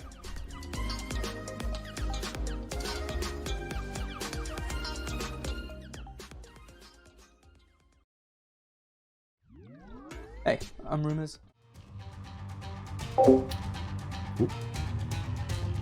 Hello everybody and welcome back to another wonderful night of UNGA. I am here, my name's Tom Scott, and I'm going to see you through the rest of this tournament with Nez going to do big boy things. And as you well know now, this handsome gentleman to my left, whatever you want to call it, is the man himself, Tinkos. Welcome back, man. How are you feeling now after this break? Feeling good, feeling rested. Got some water. Hydrate, guys. Oh yeah, had some really good matches coming in. And we're just going to continue through top 8. Is everything streamed from here on out? I believe so, yes. We will have the powers that be let us know if that is not the case. However, I think it will be. So let's have a look at this bracket. I want you to talk to me through what happened. You were the one that saw it all. So explain to me some highlights, some lowlights. What are you feeling? We've got a memory of a fishbowl, but the most succinct thing was an Alex trying to knee a devil's reverse and then crying deeply. I did see that. That was real rough. Other than that, I think my choice so far, BK looked pretty dominant. I mean, Somniac, of course, he's in the winner's side. He's just plowing through. Our previous season's champion and Capcom Cup winner out of the Australian match that they had between him and Rumours. Oh, that's right. Which, if Rumours wins his next game against his genuine gaming counterpart, Reeds92, aka bksama, then he will get another run back. Oh, baby. So I remember that these two ran it back during the invitational, the exhibition that started the season, and I think Som won in that one as well. Of course, it was a first to one. But, you know, it's indicative. Som's on a little bit of a win stream, exactly. You know, you lose 4 first to ones and that's your weekend at Gfinity done, man. So, you know, gotta take those seriously. Alright, so we're going to be sliding into this first game after the break here. These are winners semis. So, winner of this game does slide on into winners final here. So, it's very, very important. That's a whole lot less Street Fighter than if you lose. Yep. Is the simple way to put it. Do you reckon BK will pick? Do you reckon BK will pick Urien here? I don't see why he wouldn't. I feel like this is going to be Urien and Cody. People still say that Urien's top tier, but BK did tell me that he is a So whether you want to believe that or not, I don't know. But I really want him to just still very strong. I want him to just like most tier lists still have him top 3. I mean V-Shift in theory is a great counter to Aegis, but at the same time there's lots of ways to counter that. Like I know that crouching medium kick into Aegis is still very, very strong. Ooh, nice buffer. And the things that Urien got that were, nerfs, they were really just normalizing. Yeah, it was in relation to the rest of the cast. He got off pretty soft, especially to the rest of the top tiers. Oh wow! Okay, my mind is open. Those are some sick Zonk Knuckle conversions. Okay, very, very nice. Oh, VK dropped the setup. Oh wow, Rumours just ate it. Looks like he tried. I think he might have tried to He delay teched, I think. He was crouched. It was either a delay tech or he was trying to what's the V skill called? Sway. That's it. He was trying to sway it. Standing sway maybe on the Igers? Interesting. Yeah. Try and get under it. It's not frame 1 invincible though, so that wouldn't have worked at all. No. But he is an experimenter, so the man likes to take those risks. I feel like this is going to be one of those matchups where Rumours can just medium kick Ruffian a bit in neutral and get away with it at certain spaces. It's actually pretty good if you space it. Treat it like a sweep. It's only -4 at best. If the Cody spaces it perfectly, I mean, I don't think Urien can do much, especially without charge. 100%. I've talked to him about this, and he's like, there's a bunch of matchups where I could just throw it out, and they can't do anything. It's like a forward-moving sweep that hits from mid-screen. Absolutely. You know those memes of Karen's sweep where her legs were really, really long? Yeah. They just gave that to Cody. He needs it. Oh wow, nice. He also has a pretty good sweep on top of that. So he does. He's got a very good sweep. His sweep activate is disgustingly good as well. So Cody looking mad tough this season. It's a good time to switch to him, man. Yeah. I've got the notes that I'm gonna have to be taking. I mean, both your characters got buffed, man. Between Ed and... Because I know you played Cody a bit. I know you're the Ed man yourself as well. You'd be pretty happy with these patch notes, wouldn't you? Yeah. Until I ran into Ryu. I was happy. I was extremely happy. Oh, man, Alex Hart just dashing around the screen in real life. Oh, man. Look, I don't want to go into my Sky spiel, but... Ryu. Season 5 Ryu. My god. Yeah, he's funny, man. I think it's hilarious. But that's just me. Alright. So, looks like with BK taking game 1 here. Well, nice conversion off the crouch medium punch. I just BK want to went for say the that's shimmy. the second time BK has punished stand light kick with a stand medium punch buffered tackle. Yeah. He is ready. He's got the spacing for it. BK's always had extremely good buffers and like ability to keep charge when walking backwards and forwards on the screen. Like he's just mastered the timing of it. Yeah, I mean, look at him using, like, these buttons that he's throwing out. They work two ways. They stop him from walking back while maintaining charge. And it also sort of masks his action, too. I've seen him hit a stand medium punch just from swayed normals and neutrals. Yeah, he's got oh wow, That's getting huge. hit by cross ups. Yep, that's going to be. Oh, he takes the damage instead of the setup. Interesting. Surprised he didn't take the Oki there and instead went for the second swing. Might have cost him the round, honestly. Yeah, I'm not sure why. I think he got spooked because Urien can EX tackle if he can commit to the hitting the rock. But for some reason, he just let it rock. He just let the rock disappear. He could have even foregone the second hit of the pipe swing and taken the jump in Oki. Right. Because you get like a medium kick or like a dash. So you get a lot of options off of it. And ops to not activate. Looking for a more juicy one. Oh, that's gonna be big. Oh, he didn't go into the season 5. He wanted the He he wanted the Oki. He wanted the gets, activate off the sweep. Cody gets stand heavy punch off of the bad spray now. Yep. But instead he went for the jab. Oh wait, that's stand heavy punches plus. Sorry, bad sprays plus 5. That was that a counter hit? Yes, it was. He got the counter hit on wake up, so he could have gone straight into the stand fierce and gotten a very large chunk of damage. But instead, drops to BK in a quick 2-0. That was pretty impressive. He was on the back foot the whole time. It's kind of Yeah. hard to be aware of those sort of minute things, like damage optimizing when you've got BK just rushing you down. It's hard, yeah. Being on top of your character's changes when they get a lot, like Cody did. When you're playing someone of BK's caliber is extremely difficult. Sort of just want to leave them off the table for now and just try to go toe to toe. Yeah, He got a ton of really good zonk conversions though. I did not know he gets that off of with a pipe. Yeah. I've actually taken some notes now. Cody is buff this year, man.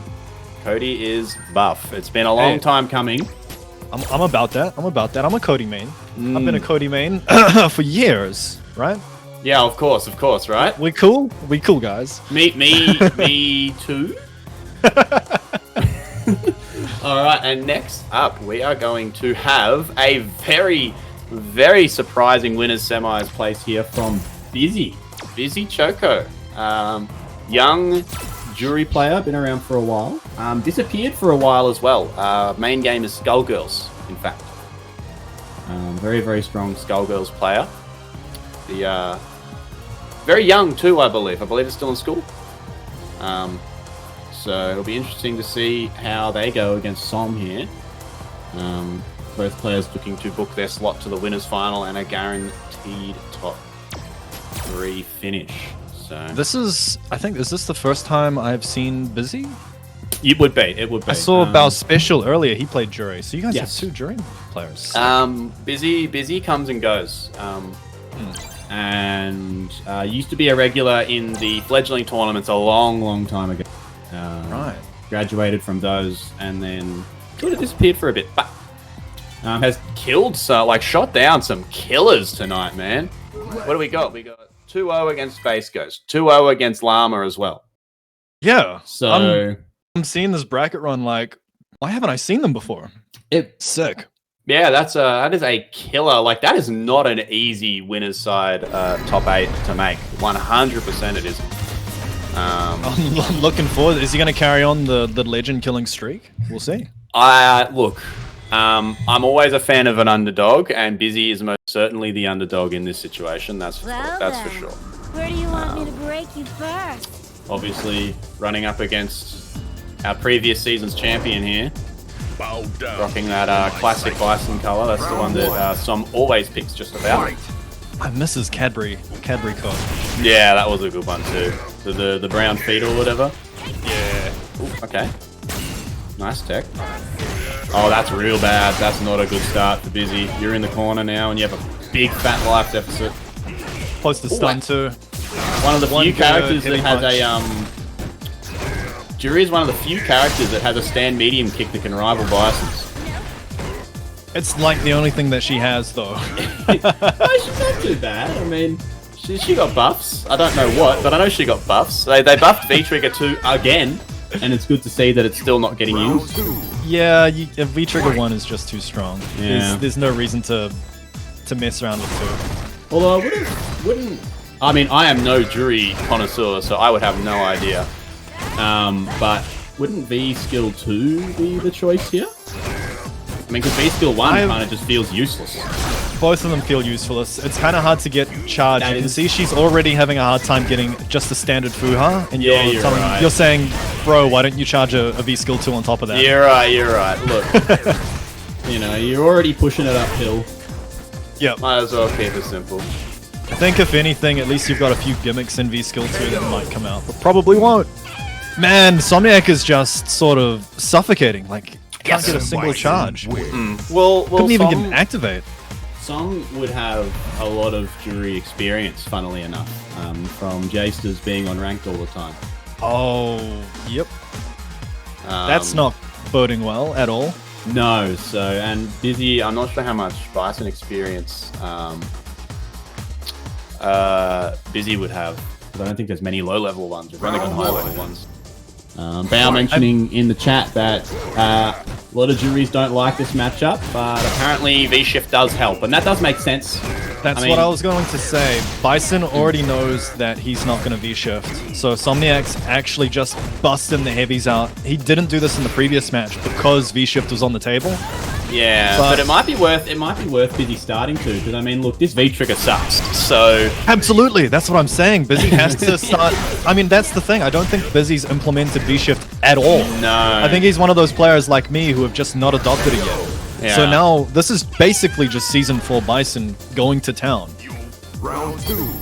Yeah. Fight. Yeah, when you've got a booty butt cheeks V-Trigger like Juri has, you might as well just spend it on the V-Shift and try and create some space, especially when you're getting oppressed as harshly as you are right now. Like, Son is just slowly grinding his way to the corner, and then once Bizzy gets stuck in the corner, it's just all over, Red Rover.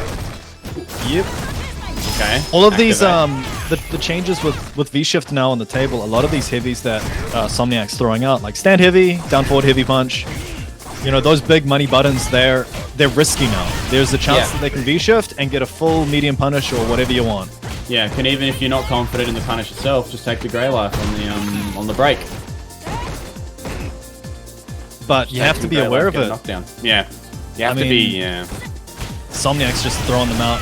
But that's the cool thing about running tournaments like this early into a patch, though, is seeing that learning process and seeing who's picking up the new mechanics and stuff like that fast. It's always interesting to see. Again, you did mention Bizzy was a Skullgirls player that comes and goes basically, right? So I would even hedge a bet that maybe he doesn't even know the input or doesn't even know it exists. Maybe he's just coming back with the Juri changes. Well, we will find out. I'm sure Bizzy will come back next week with some sick V-Shift practice. Oh, yeah. Bizzy's always been a grinder. Like Bizzy has worked really hard to improve over time. So I expect that next time, after a showing like this, I mean, obviously not out of the tournament yet, but making winners semis on your first tournament that I've seen them enter in years, nearly. It's That's still very amazing. Good showing. Yeah, I mean now he has to fight Cam on the loser side of the bracket, so that's going to be a wild one. And speaking of wild ones, next up we're going to have Rumours and Pahnda. Ooh. So this is going to be a sick matchup. I know Pahnda's been doing some serious Cody labbing. Is he still rocking Kim? No.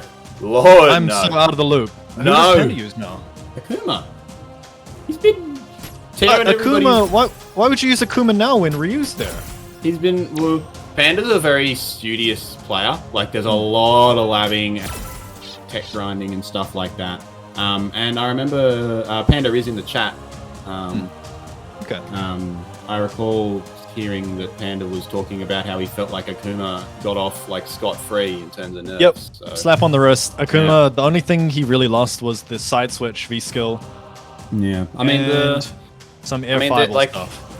yeah, like it was all good changes, but I feel like still a problem character because the things that make Akuma ridiculously strong are all still in the game. You know, the unscaled burn damage, the incredibly good anti-airs, the just disgusting, like, it's not even like cheapies. It's like Akuma's V-Trigger 1, you just get hit and you just get deleted. Yeah, I don't know. I play a lot of Sky's Akuma. I don't really feel like... I feel like the other characters have kind of been brought up to a level where he's not as oppressive as he was. He has everything normalized. still. But, I mean, honestly, the biggest change, I can't believe they got rid of his meterless damage Oki side switch in the corner, which made it really dangerous to pressure Akuma. That was awful, and that shouldn't have been in the game from the get-go. It took them like 4 years to get rid of it. Now that that's gone, I almost feel Akuma is at about where he wants to be. Like, he's still very strong. Yeah, well, I mean, the thing is that he still gets a side switch. You just have to change it up a little bit and do the medium teleport instead. Yeah, or the EX, if you want Oki, you have to do the EX flip, demon flip from it. Yeah, exactly right. But I mean, that's the thing, right? He's either spending a bar or he's not getting anything, not getting pressure, just getting the corner. So those are the decision-making you want players to do mid-fight. Alright. These two tend to play a very, very whiff punish based style. So it's fun watching them fight. Because they're both It's already been demonstrated. I think Rumours has hit 2 level 2 Zonk whiff punish combos already. It tends to be very momentum heavy between these two. Whoever can sort of pick up that knockdown and push Oki early tends to run away with it a little bit, as we saw there. Panda, even though he took a bit of a bruising at the start, just sort of inched his way forwards and eventually got that knockdown off of the heavy Tatsu, and then here we go. So here it is again. So he's pushing a bit more. Nice with punish, and you're in the corner. It's funny because both characters have very similar tools, and Cody's stand medium punch rivaling Akuma's Wow! Yes, it does. It's very not quite as good, but still very strong.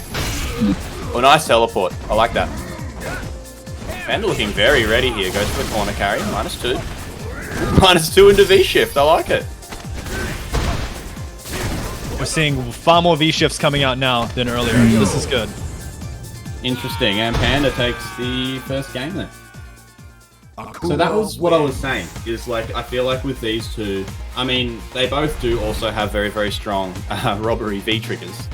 But I feel like it's very momentum heavy with these two, whereas when Rumours play Som, it's much more like of a grind out, where the two of them are much more happy to go back to neutral. In this matchup, from what I've seen at least, whoever gets that first burst tends to run away with it. Which Panda has been starting off very strong so far. Especially with Akuma. I mean, you're fighting Cody, who has a 3-frame only on quick rise. Like, this is where Akuma thrives. No invincible moves. You've got no defense options. You're gonna hold all this Oki. Yeah, has to think about the neutral a lot more though. Ooh, that was a bad back throw. I'm sure Rumours would wish he got the front forward throw instead there. Yeah, a delay tech mistake. Yeah. Ooh, a lot of the damage Rumours picks up has to be in neutral. A lot, like Cody doesn't get much point blank pressure. Yeah. You can see a lot of it's coming from buffers with Light Punch Zonk being held for 5 seconds or whatever it is. So there's a lot of level 2 Zonk. Nice. You can't do that. Can't do that. Gotta be off the button. That V skill is the reason why Cody can compete against Shotos. Oh yeah, no. This matchup pre V skill 2 was horrendous. It was awful. The only way that Cody could like consistently anti-air Akuma was you'd have to like crouch and then delay V skill 1 at like the last second, and it was not good. But now, like, I'd say he almost beats just about all Shotos.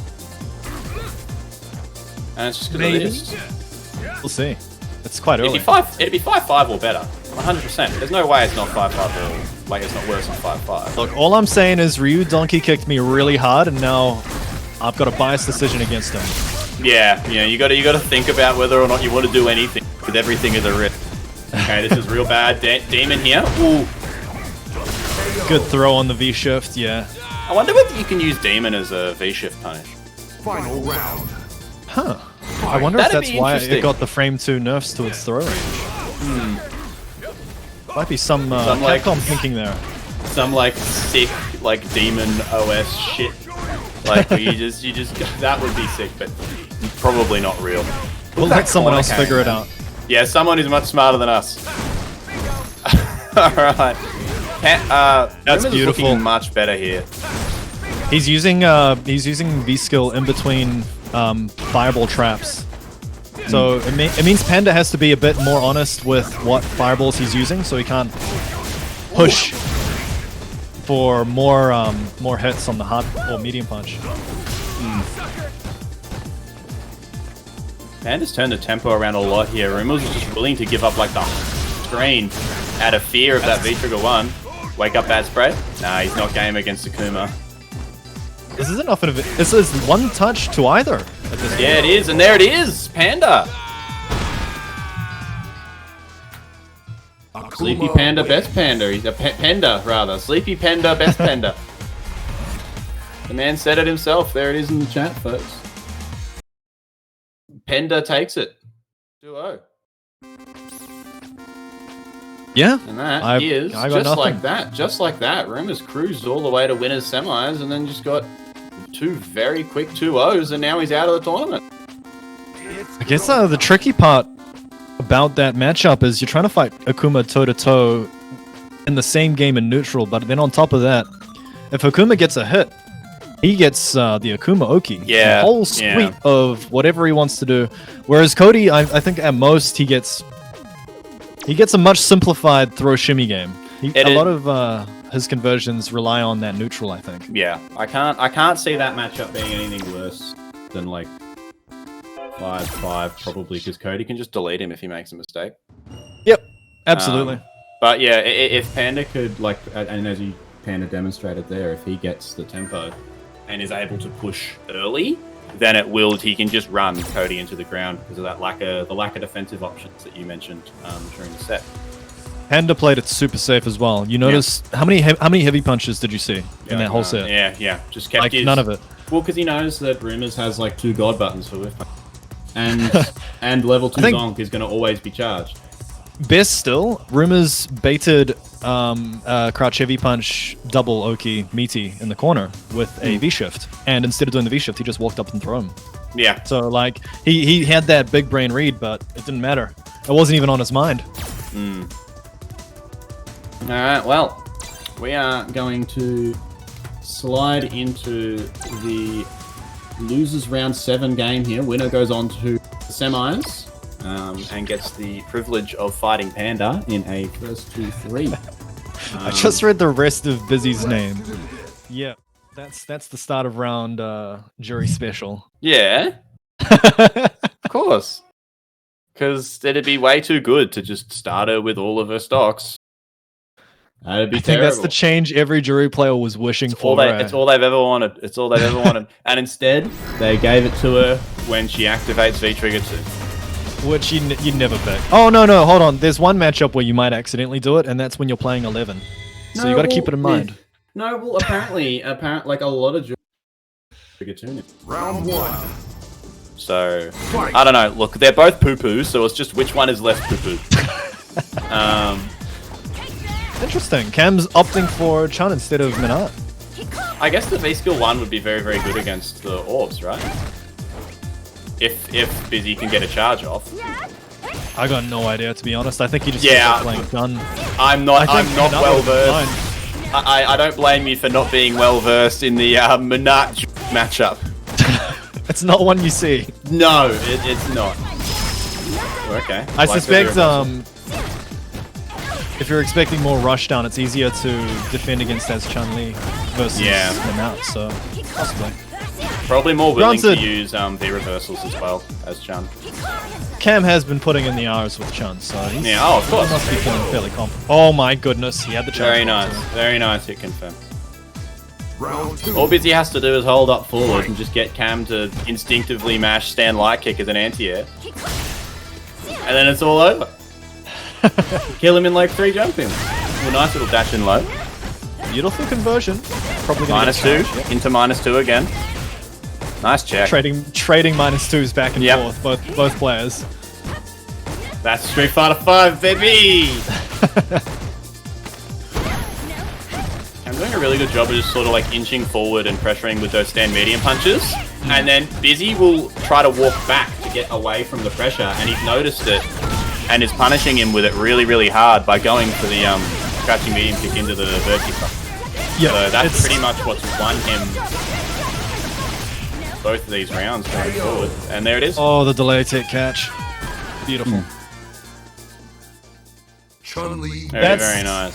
That's like a 5-way mix-up. He could have gone for the instant overhead. Man, Jab, shimmies.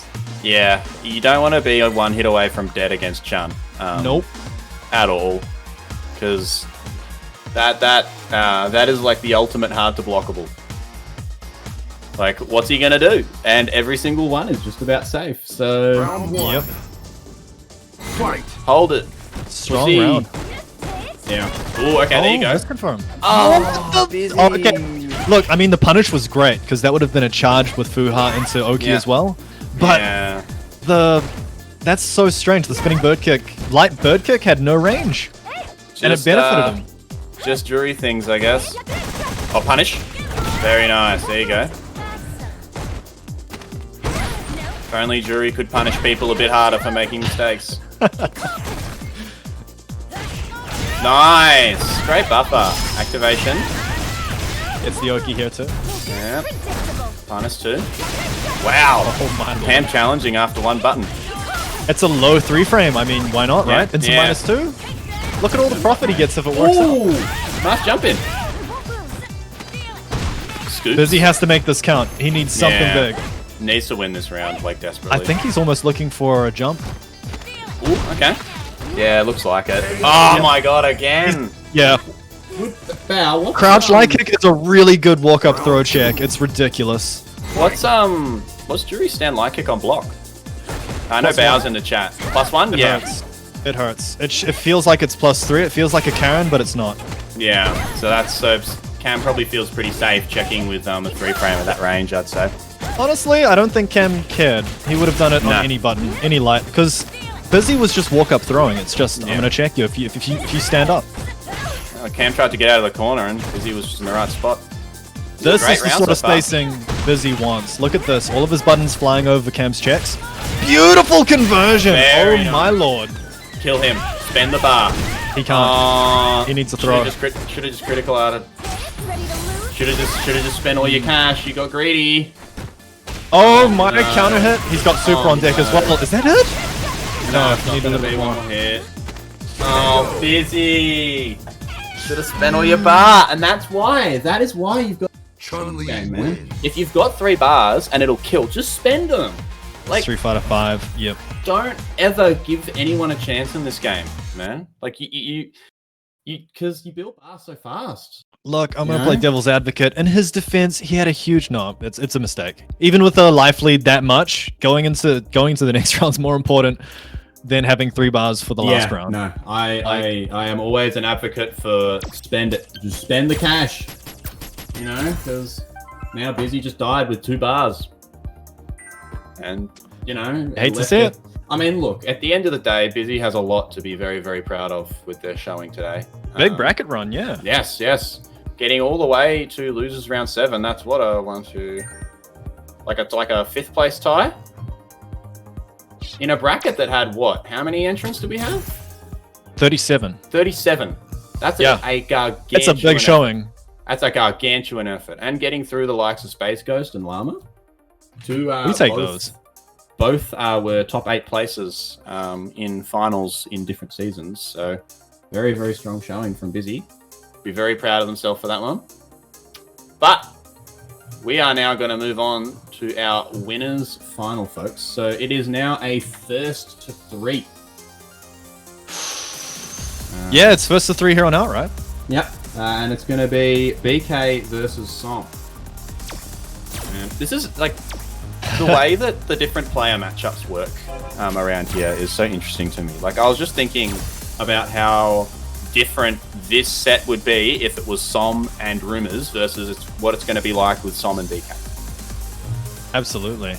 I want to see if BK, because the biggest change Bison got wasn't really to Bison at all. It was more to V shifting, right? I'm curious to see how these two.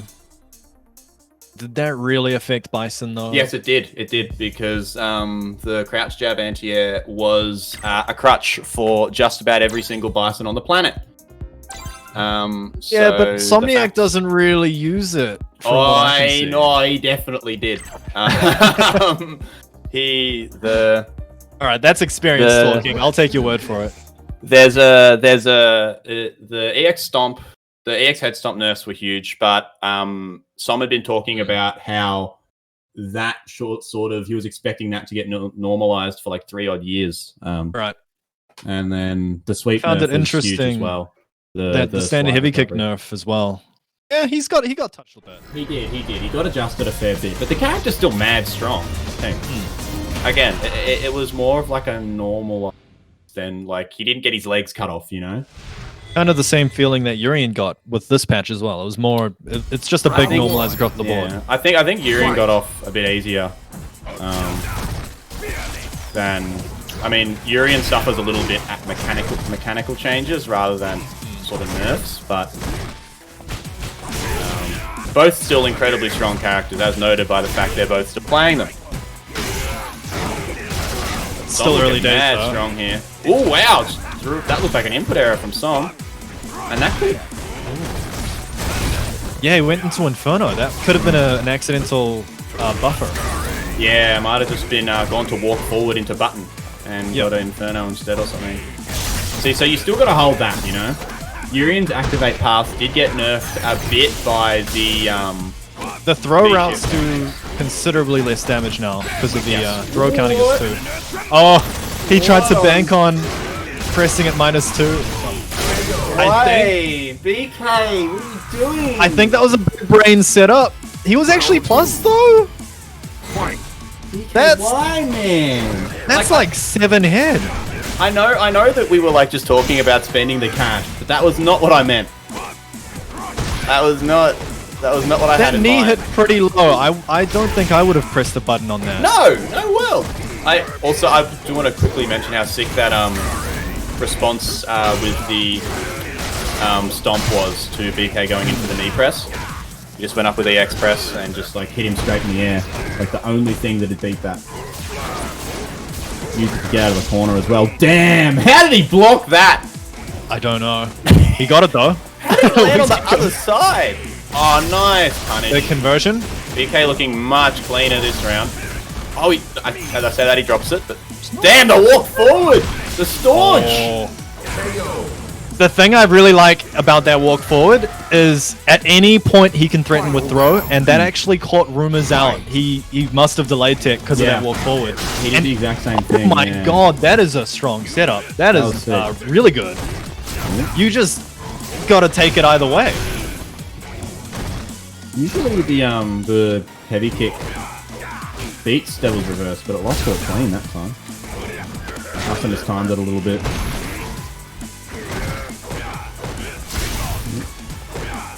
Oh, excellent charge. That's some third strike. Yeah. Variable charge, catching a parry, but in this case it was just a frame trap opening it it up. looked like he just caught Som trying to walk forwards or like respond with a button or something. Yeah. Yeah, ooh, back throw.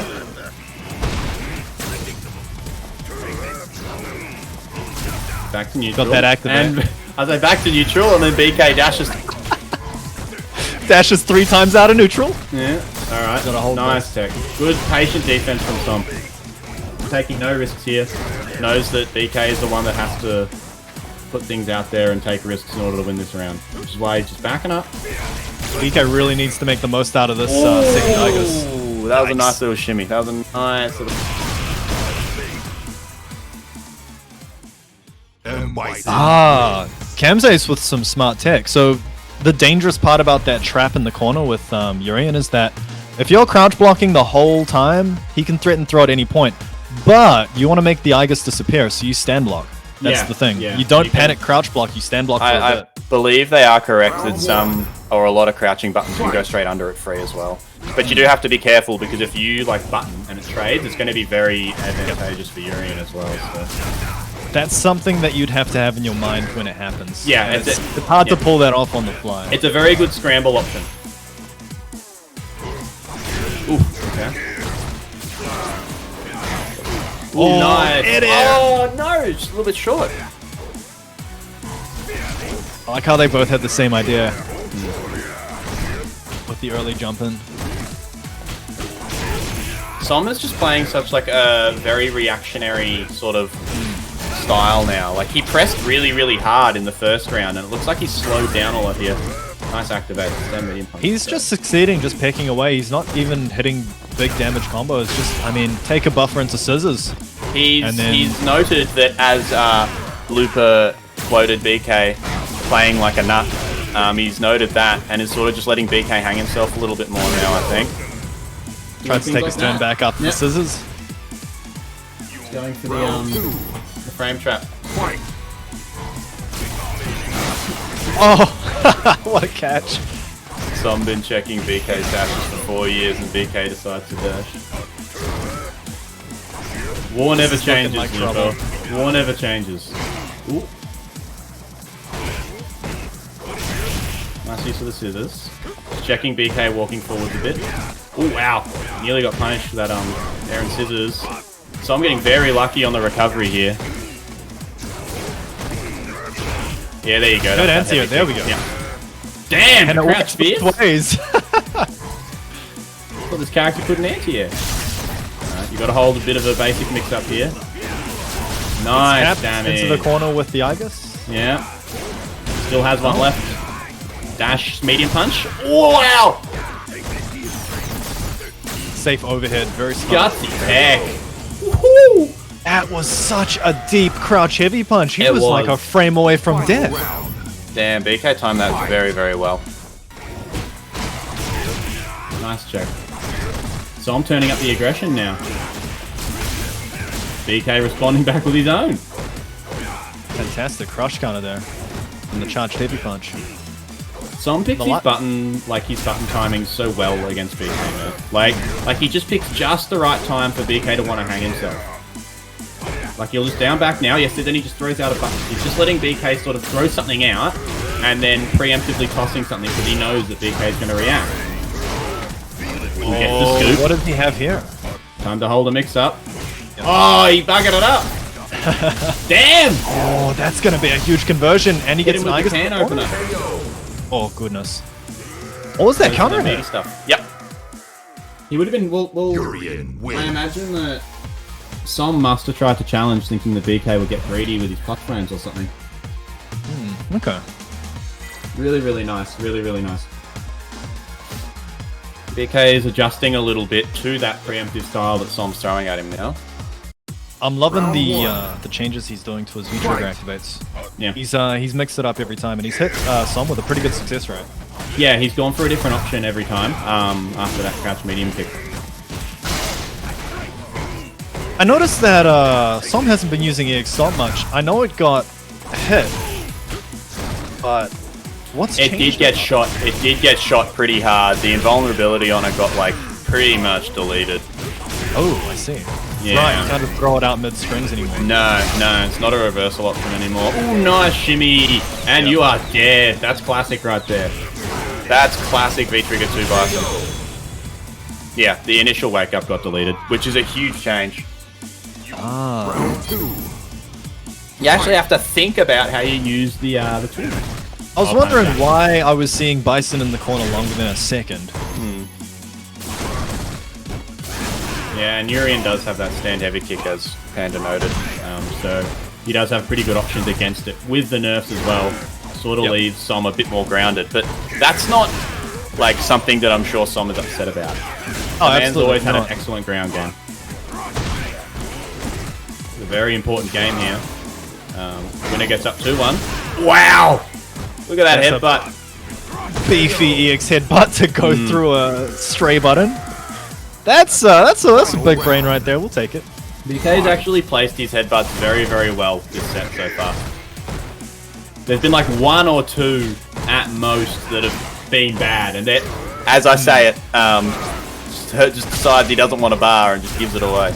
Yep. I think there's been, what, 1 blocked EX headbutt that got punished considerably, but other than that, it's hard, it's rare to see random EX headbutts in neutral. Well, I'd say random, but they are still tapping a timing that Somniac is pressing a button. Yeah, he's figured out the timing. BK is no stranger to the reversal head. Nice input there with the buffer.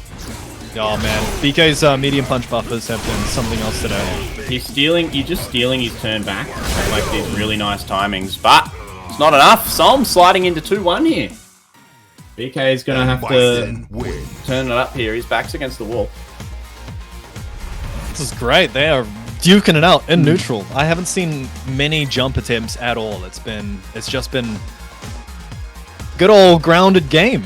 Yeah, both of them are doing a very good job of sort of adapting to the way they're playing neutral and just throwing out buttons on different timings. But Som does seem to have a slight leg up in that regard. Every time BK adapts, Som seems a little bit quicker to do something about it.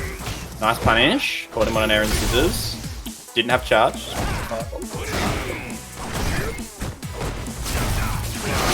Damn! Heavy tackled straight to the ball. I don't know why BK heavy tackled at that range. I think that was a backdash read. I felt a backdash. Yeah, might have been. Oh, that's bad. That's real bad. This set is getting away from BK very, very fast. Checks him with the jab though. Stun is looking up. There's the activate. So I'm more than happy to just eat a bunch of blocks here. Ooh, wow. That was plus. Som didn't think it was. Just this. Yeah, that was a terrible... It's the EX that I was talking about. He was trying to catch a button timing and it would have been for the round. Yeah. Double KO! Uh-oh. There it is. This is in Tom's favor though. Yeah, it is. The bar and he's on match point now. Yeah. It's actually not an absolute loss. Set point for Som here. BK's got his back against the wall. Oh, no conversion. Really very, very good with those forward medium punches.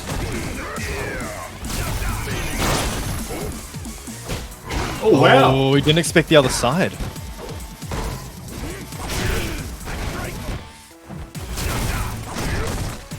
So I'm just slowly pressing, just sort of pushing BK to make decisions.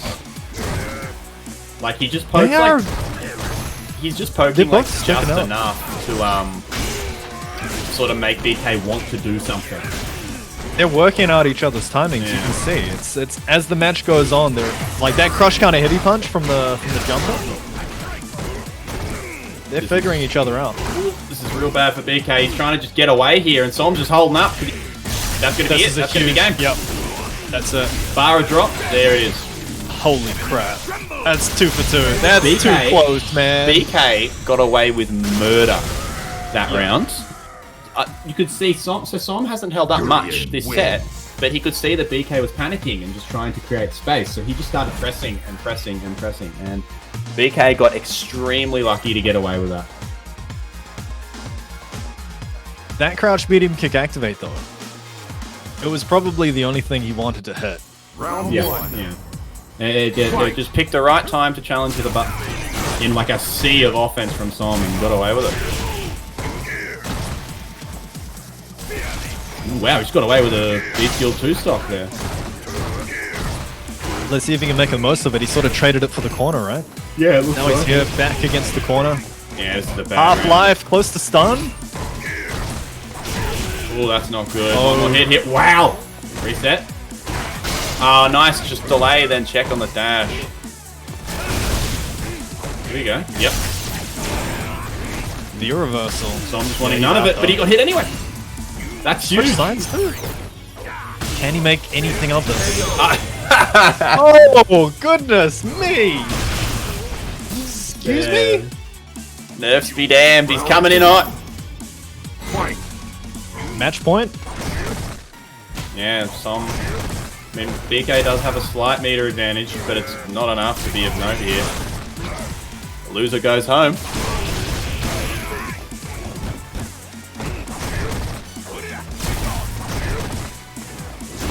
Wow, that's a scissor big kicks jump just in. Oh, grinding. the drop, BK. That's really costly. He would have had a huge amount of screen space, Oki, and a life lead, but instead he dropped it. He just had no confidence in it hitting. I think he got surprised. Yeah, he didn't believe. Well, nice V shift out. Just trying to create some space. Oh boy. Just heavy punched right into that fireball. Damn, and a Som. cross up going over the crouch heavy punch too. So I'm starting to hold up forward a lot more now. Okay. BK just trying to create space here. Gets the Side side swap. switch. We'll take it. Oh, nice block. Oh. Som's defense looking great right now, man. He has just blocked for days. Ends up getting clipped. You can only hold down back for so long, Tinkos. You can only Hold back for so long. He did a fine job. It's a shame you don't get participation award for blocking. There's no glory. There's no glory in blocking. Blocking does no damage. Exactly right. That's why BK's holding up for. We're seeing a lot more of these EX knees coming out too. Som's still holding solid, man. I don't think anything about his playstyle's changed at all. BK's gone a little bit more trigger happy in finding jump-in opportunities. But yeah, Som just the old reliable. And yeah, just creating space. BK has a good life lead, meter lead here, though. And he's starting to use it well. Gets the shimmy. Spend the cash to be safe. And he's out. I love that V-Skill 2. That V-Skill 2 stock was so smart, man. Absolutely. Gotta make the most of it. Oh! Oh, he dropped the reset. Gotta spend it to make it safe.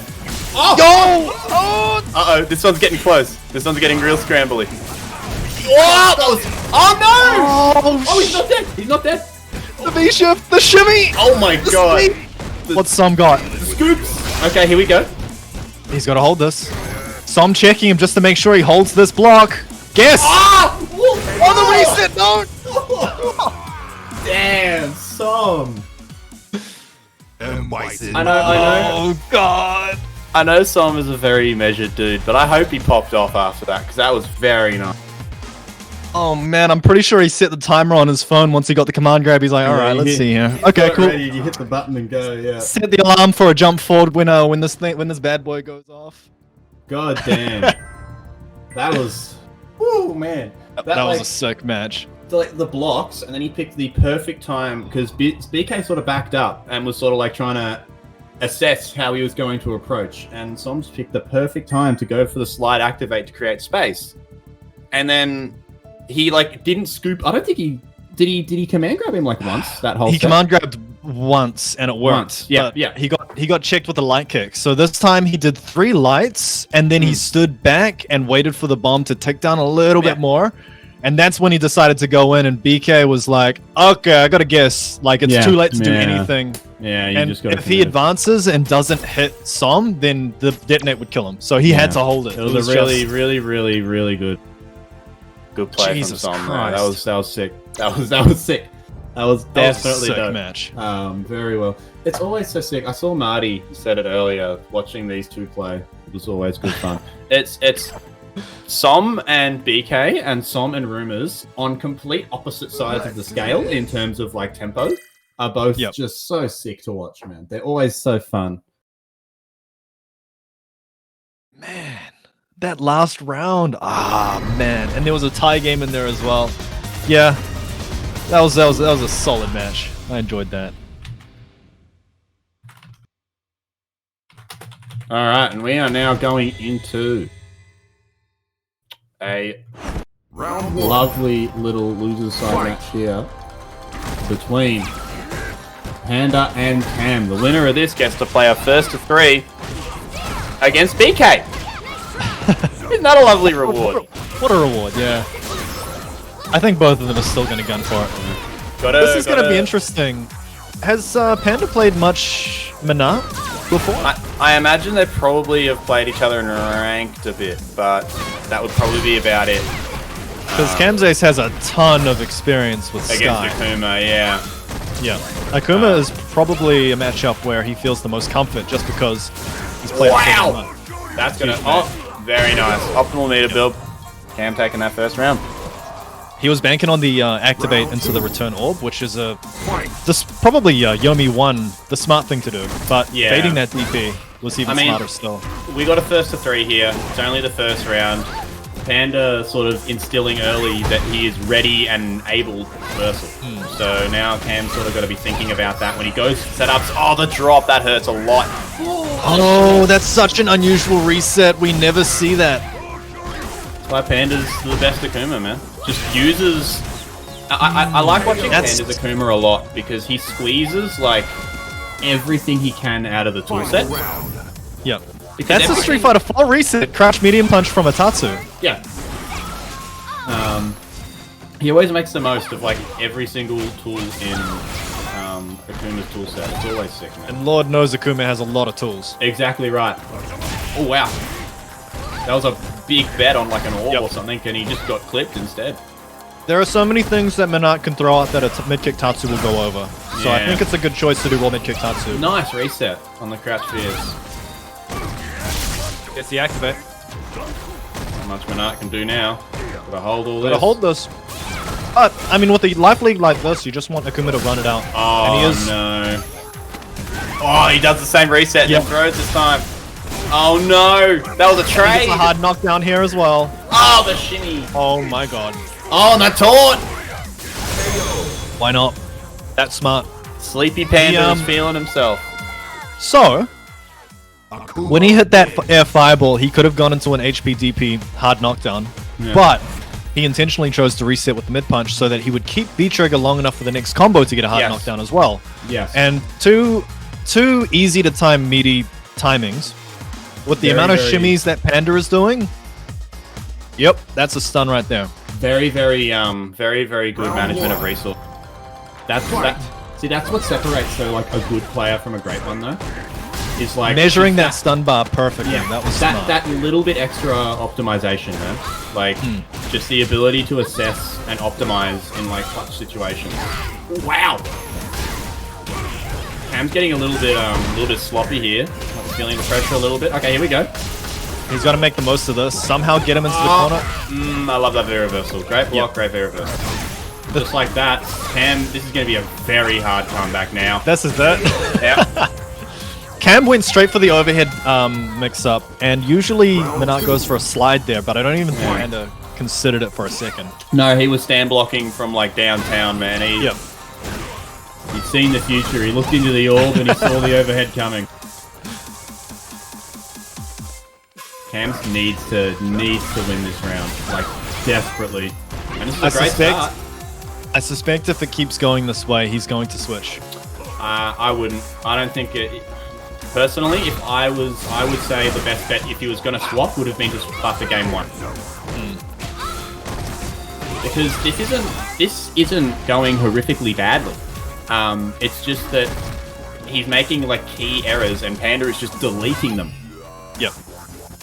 Like even now, he's like 3/4 away. He's a quarter away from the corner, and all Panda needs is one touch. Here we go. Yeah, this is where Akuma thrives. Yeah. You got a hard knockdown. I got a little bit of meter. I can do a fireball into something. Excellent. Look at the damage. Oh, here we go. This should be dead. That's it. Yep. Don't drop. Hang on. Let's not jinx him. Oh no. Cam doesn't drop and he dropped it. And he dropped That wasn't a drop. That wasn't a drop. That was a reset for max meter gain. That's a New Zealand reset, is it? Look at his bar. It's 2 and a little bit just shy. That was meter gain. Yeah, that's full confidence. Cam has control. He's got this. That's the NZ reset, huh? It's not for a mix-up. It's for meter build. Alright. Look, we all know Panda's got his head on the pillow. He's tired, so he'll go for that max meter gain on that. He is supposed completely horizontal at the moment.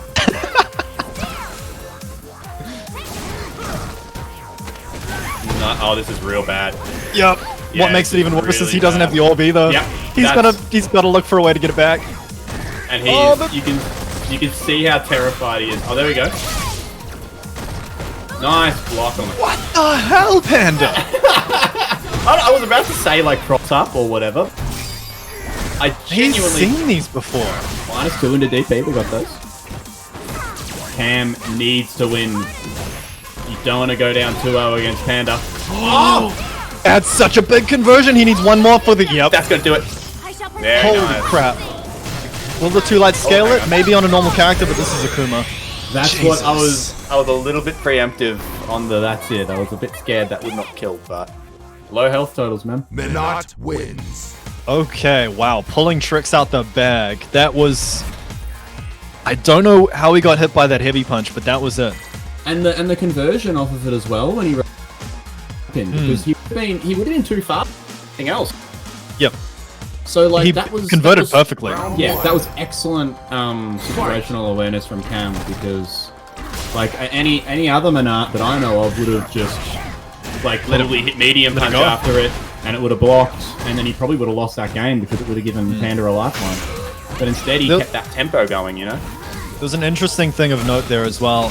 Camzace slid right underneath Akuma's V reversal when he had the V trigger active. That's going to play into his decision making coming up when he gets the next activate. Gotta be careful. He knows he's going to have to hold more mix up than he would. Wow! He's just throwing specials out, man. He's banking on Camzace not being tight with his strings. Yeah. And I mean, it's worked so far. Yeah, absolutely. We know Menat's turning up the juice, man. Menat's V trigger is probably the only way he was gonna delete half of the health bar that Pahnda had, and he V shifted 4 of the orbs away. Like that's so big. Wow! Oh, probably got a bigger punish there, but he just wasn't ready for the reversal DP. All right, Pahnda getting a bit out of control here with these specials. He's going back to the Ken days here, just throwing out heavy DPs. And I remember back in the day with the instead of teching throws, he'd just light DP. I mean, it works, right? It does. Yes. It works sometimes. When it Tell me doesn't honestly, work, have you fully punished a light punch DP? I mean, look, yes. I feel like someone like Cam definitely will. However, he has missed big punishes on a couple of the heavy ones. And get through string. Oh, that was a juicy boot. God damn. He got sick of those demon flip shenanigans. Damn, that's probably the best way to slap it out of his zips. Nope. Okay, don't worry. Akuma just got what am I talking about? Foot in mouth action. That was fat. The whole damn foot. The whole thing. Damn. I was about to make a joke, but I would never live that one down. So I'm just gonna leave that one in the bag. Save that one for Discord. Ooh, nice EXF fireball to blow up the anti-air. This Camzace has to make the most of this. I think he's gonna side switch for the cross up as well. Damn. Half health on Akuma and 1 touch from stun super on Camzace. Oh, whoa! I don't know what that reversal back heavy punch was, but I mean it worked. Was that actually that was a V shift while holding back. Must have been. And you know what? We call that a mistake. Pahnda calls that winning a game. So Akuma wins. It is what it is, right? Yeah, Pahnda now at 2-1 here. So that's going to put a lot of pressure on Cam. And so Akuma far with probably the 2 most devastating accidental V shift buttons, right? Like you're either walking into a crouch heavy punch or a back heavy punch. Not good. But this has put a lot of pressure on Cam, and I feel like Cam has struggled a little bit when the pressure's been on this set so far. Like just a small bits of hesitation. Oh, that was very nice. Got away with murder though, because that probably could have been punished. Pahnda's been using his V resources quite well. Excuse me, was that a cross-up Tatsu in Street Fighter V? Yes, it was. Whoa, there it is. There's the light DP. Probably heard me say it. In fact, he 100% heard me say it. Right, he's going to need a reset here. Pahnda knew it. Smashing out the DP, going, I think he was trying to jump over for an orb mix-up.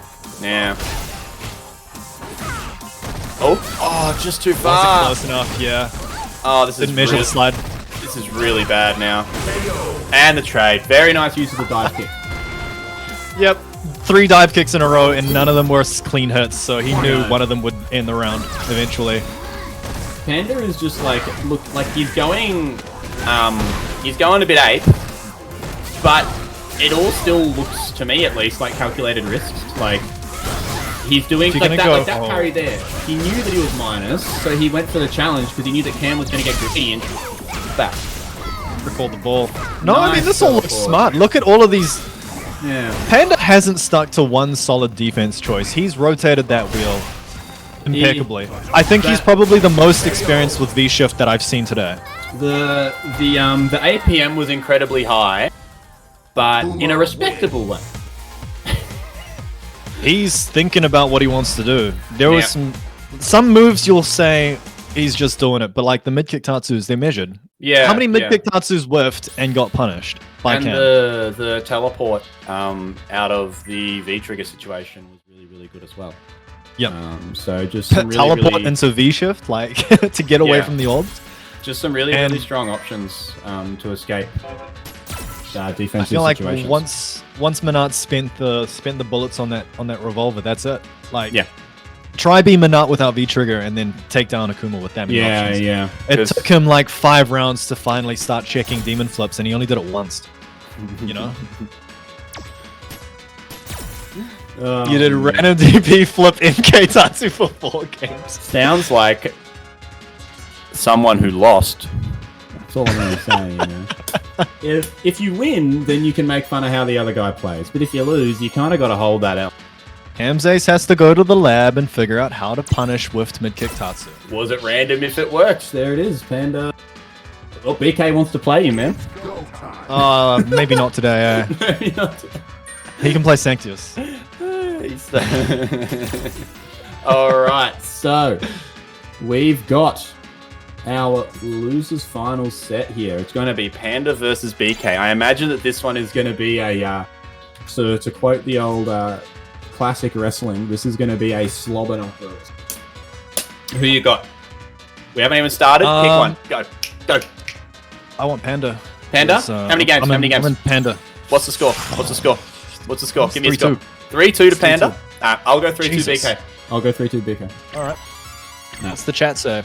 Yeah, Who do you guys have? Let's have a look. We've got the bets live now. This looks very, very heavily skewed to BK. Is that because someone just put all their points down, or? Yeah, someone has bet big. Someone slammed. Isseddia voted with 1,300 points. Okay. Hold on, let me get in here. A lot of people are all inning on Panda. I'm gonna get some of these Panda points. I'm gonna. There we go. I'm in there. All in. Round 1. All in on red. Fight. I can't vote because I'm a mod. Sad. Damn. Don't worry, you'd only lose points. Let's go, Panda. Oh wow. Okay. What are we? We're supposed to be unbiased on commentary, man. Come on. Yeah, this is just more interesting. Where's the professionalism? Oh wow. Hey, you forced this with a sword. You're right. I started this. I did literally start this, making you pick one. Jesus, look at the buttons in neutral just whiffing. Yeah. This is like a b-boy dance-off. Did you see that clip with Ryu sweeping 3 times? Yep. It's that, but both players are actually breakdancing. Look at these Like- buttons. BK has played a very different style to how he was playing against Som. Nice jump back. Okay, V skill 1 instead of 2. So that's going to be, yep, great punish. Just takes around. That's actually a part of the nerfs, right? That's the more landing Increased frames recovery. on the fireball. Yeah. Increased It's only recovery. like 6, but it's enough for a throw to hit. It's enough to do something, which it was not before. Yep. Okay, a bit more dashing coming out of BK now. I love the way he played that first round, though. Like, he just walked forward and buttoned, and walked forward and buttoned, and walked forward and buttoned.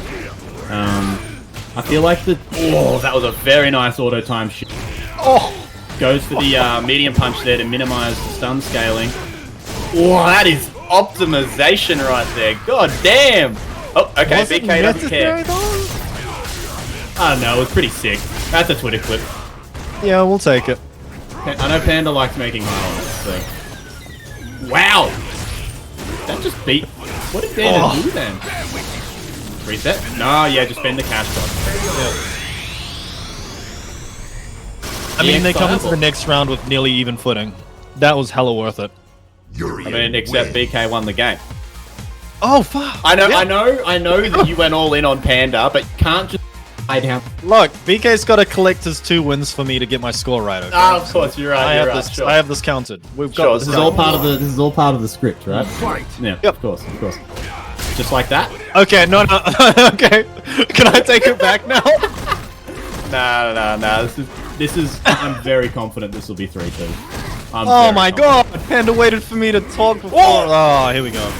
I like the idea on that DP, but it just whiffed on Urien's button. This is the hill I die on. Yep, he was building meter with that start of round light punch DP. I'm gonna have to justify all of his decisions. All right, here we go. Panda looking much cleaner here. Got BK in the Keep him corner. in the corner. He's got to be very careful. A little bit more damage. Activation now. Yeah, he's got it BK's there. gonna be Oh, looking nice jump out, BK. Reset. Don't know about that back throw. Guess he wanted a mid-screen setup. Ah, yeah, Oh, he was almost ready for it. I wonder what got eaten in that forward dash. There must have been something there. Oh, nice. BK, that backdash was so clean, dude. He picked like the perfect spacing. That was a very, like, it felt like Panda was in firm control that round, but BK just stole it. It all happened after that jump over. That jump over was all he needed. Yeah, he just... And the thing about BK, his V-trigger usage is so measured. A lot of people jump the gun to try and get it out.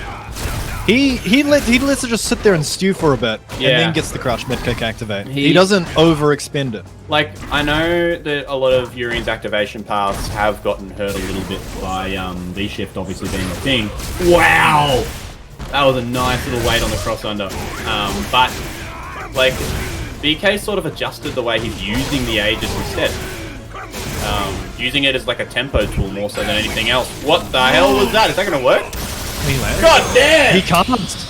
8 frames. That was like probably just enough. 4 from the landing, 4 from being in the air. That's God damn! That was crazy. Okay, BK. I'm pretty sure Panda was like, we just block this. We're all good. Yeah. Actually, no, it's too active. He might have been able to break the landing frames with the XDP, but no. Nah, way too. Nope. Way too gassed, bro. BK's just ascended. Alright, there we go. So BK's got his 2. Now it's time for Panda to start trying. Well, that's another great start. Didn't have charge. He's got all of this data on the table. Nice frame trap there with the red fireball. Just doing like the negative edge buffer and hitting punch instead. Panda now reaching more for the fireballs as well. You can see that they were still whiffing buttons in neutral, but Panda's now clipping some with the fireballs. Yeah. He's using fireball a bit more as a poke, definitely. But it goes both ways. BK's also using his fireball quite well as well. It's just he doesn't get as much reward for it. BK's already adjusted, and he's sitting at a further spacing now. He's playing so patient, man. Oh my god, Panda's Look at fishing this. for a mid kick. That was like a good 15 seconds when neither of them pressed a button. Yep. Okay, nice activate. There it is. Goes for the... No, too far for the reset. I did. Oh, okay. no. Oh, he missed. Yeah. He was trying to corpse hop with the Tatsu, but I think he delayed it, and it caused him to be pushed out of the fireballs. That was the freest EX headbutt of my life. Nice, interrupt on the button. Panda just getting a little bit better of a read, but... Optimization, man, on these on every conversion. Panda's getting a few input drops as well with that jump light punch. Definitely a fireball. Yeah, that would have been a Tiger Knee fireball, I reckon. Oh, okay. Fakes the corner carry, doesn't go for the side swap. Wants the damage instead. Nice reversal. Oh. Damn, a walk forward throw. Yeah, that was a bold timing too. Yeah, it looked like BK tried to tech, but he just got the timing wrong. And there it is. Nice, Kara Demon. Instilled the fear of God. And then just killed him with that Raging He's Demon. still in it. Around. He's still in it. Nice. Panda okay, maybe having to wake up a little bit. But this is kind of hard to come back from. He started with 2 bars. Yeah, he's got a large life deficit here, and now he's in the corner. Already half health on those 2 bars. BK getting much more oppressive with his buttons now that he knows he's got a life lead, and Panda has no bar as well. Damn, challenge. Nice. Oh, just shy of hitting. Caught the back Catches dash. the back Here we go. dash. That's what he wanted last time. Great blocks, man. Come on, dog. How do you beat that? Like this? Apparently that's how. Apparently this... No, he's not going to be able to kill here. Yeah. He might do the Tatsu mid-punch reset. No, he dropped his combo. Okay. Oh! Oh Uh-oh. my What's goodness, this is not where you want to be. Oh, what a gutsy tech! I cannot believe he just jumped at him. Oh, he did a random hit. That had to be EX, but a misinput maybe? He didn't press 2 buttons? I cannot No way. believe. I cannot believe that Panda held up them. That was... God damn. Look, I've watched BK play a lot in these tournaments, and when he loses close sets, he usually loses on a decision like so if Panda can take the tempo here, Yep. Because that is like a mental guard break type round. So BK needs to stay composed and Panda needs to try and take the tempo here. No. That's And the he's first doing- time we've seen Panda use stand medium kick in neutral as a whiff punish. I think Panda's feeling himself now. Okay, here we go. Yep. This is such a big tempo change. Oh, okay. BK fighting out with the buffer. He's looking for a juicy activate here. He wants a good one. Yeah, he's looking for a good activate. He needs it as well. He wants a hit. He's not just going to settle for an on block. Oh. He knows he needs a little bit more. Great Great punish from conversion. Panda. Yeah. Knew that he was That's too far possibly for a the cuff best count. thing at that range. Yeah. Nice. Caught something in its start up there. Chewed up the bar, and now Panda. Round 2. doing exactly Oh, what that he stun needed. combo. That is a delayed red fireball. If you don't delay it, the fireball whiffs in the corner. He did it earlier in the match. You could literally just watch the tapes and see it. Yeah, he did. He did the same combo earlier. It used to be spacing dependent, but if you delay it, you can make it work. Okay, no jump out this time. Panda just... Look at that corner control. He's Yeah. impressive as hell. You're doing very good here. BK's got a bar. There it goes. Back to Spins it as soon neutral. as he gets it. Nice space tackle.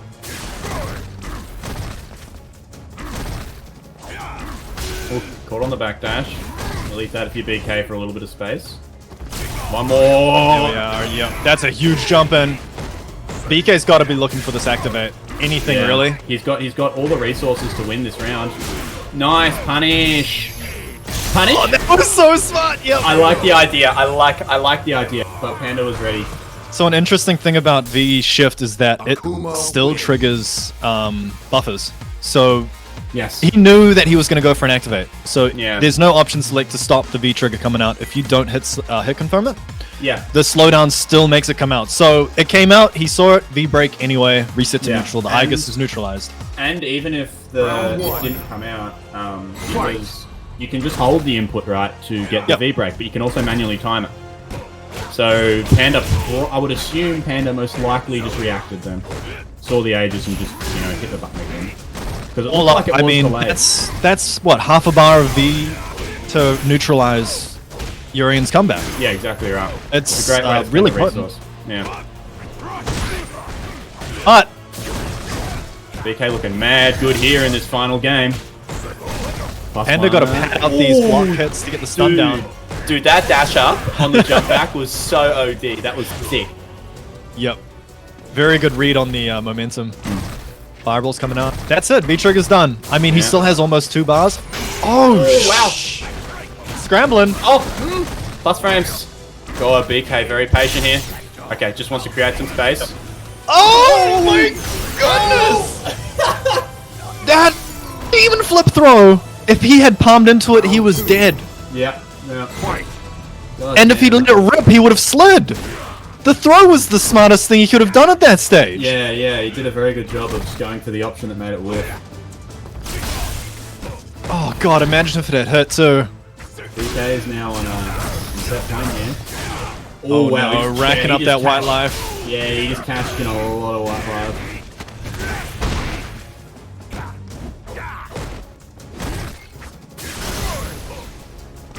Half health each.